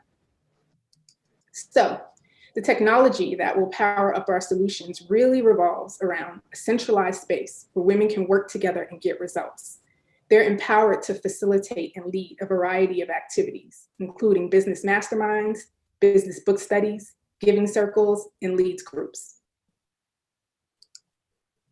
We also have a feature where our members can find quality service providers and purchase services in the portal. Access to capital for Black women is significantly less, and their runway shorter in startup. So every minute and every dollar counts. And they often can't find the vendors and the consultants that they need. In the portal, they'll find vetted accounting, marketing, and admin professionals. And these service providers also are paying members and pay a fee to be in our service provider network. Our matchmaker feature is really cool because members receive monthly suggestions to connect with other sisterpreneurs. So your soul sister is someone who runs a business in the same industry as you, lives in the same location, or is at the same business stage. Your big sister is someone who can mentor you, while your wild card might be someone in a completely different country with a completely different perspective to offer you on your business challenges.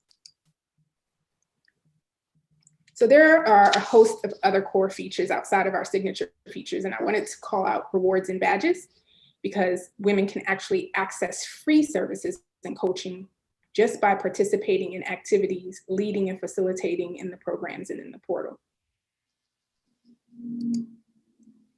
Our signature experiences are truly unique features, vetted through research and not offered by any of our competitors.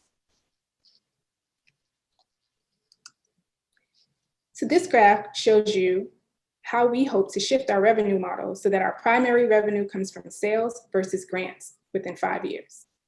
Our main revenue streams are membership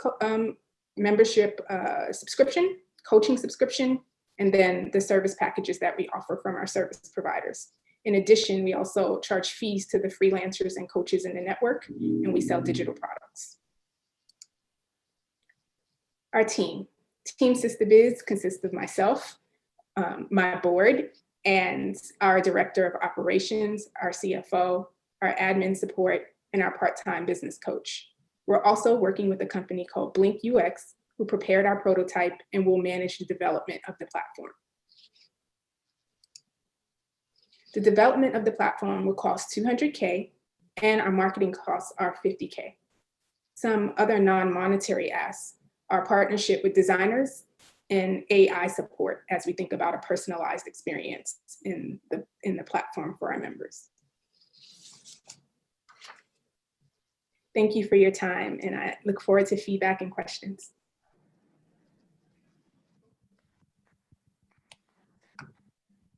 Let's switch you over so we can see you.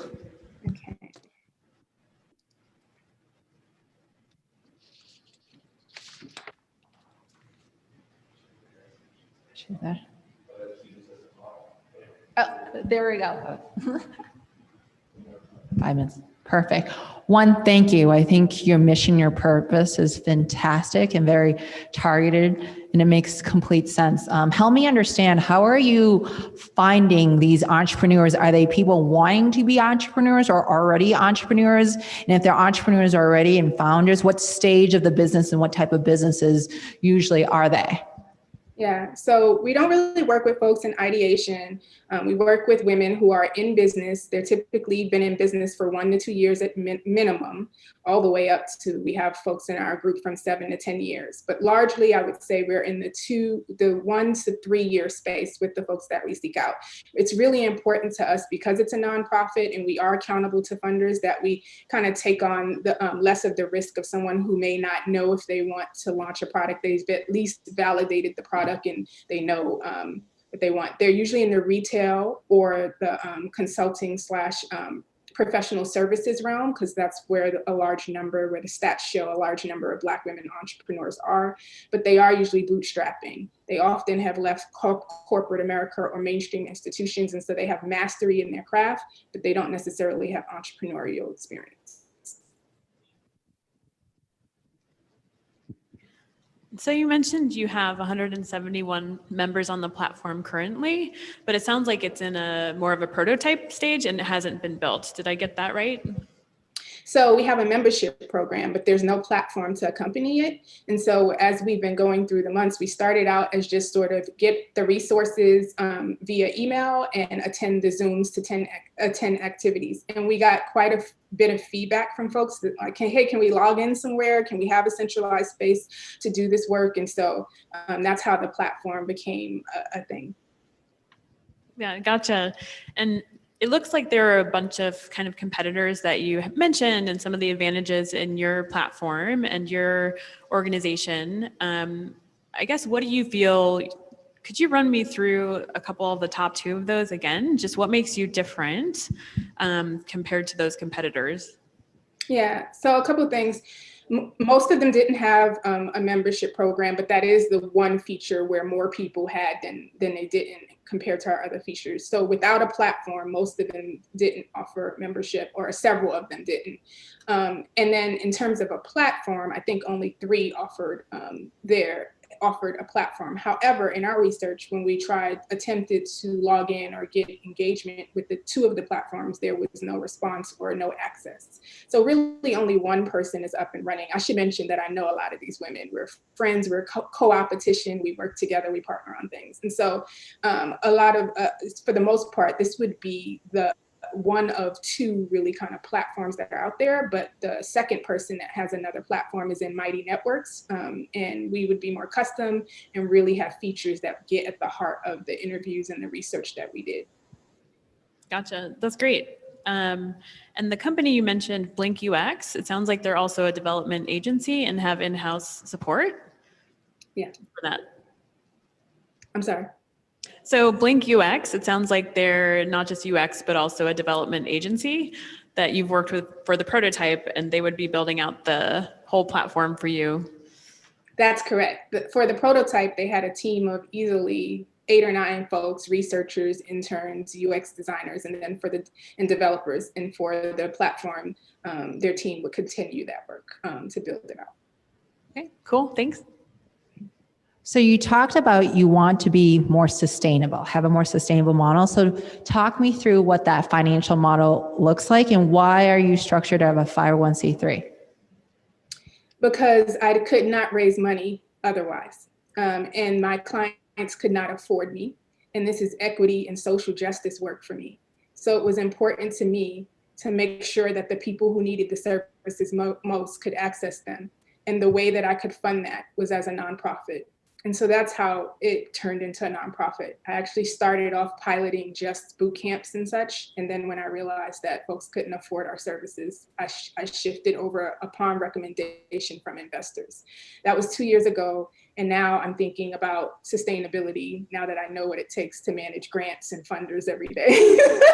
And I really want to see us have a membership model, not only because of the funding piece, but also because it's participant led. And it's my dream to have a community where the masterminds, the boot camps are led by other Black women entrepreneurs, and that the community really builds up and leads in the activities. And so that is great for the community I'm trying to build. And it also allows me to not have to rely on costs associated with hiring a lot of trainers and coaches as well. So just quickly, the main revenue streams are the membership, monthly membership. We want to get to 5,000 members in 5 years, hopefully sooner. We have a coaching subscription, which is $149 a month, and then we have digital products. I was like, sorry, but that was great. Thank you so much.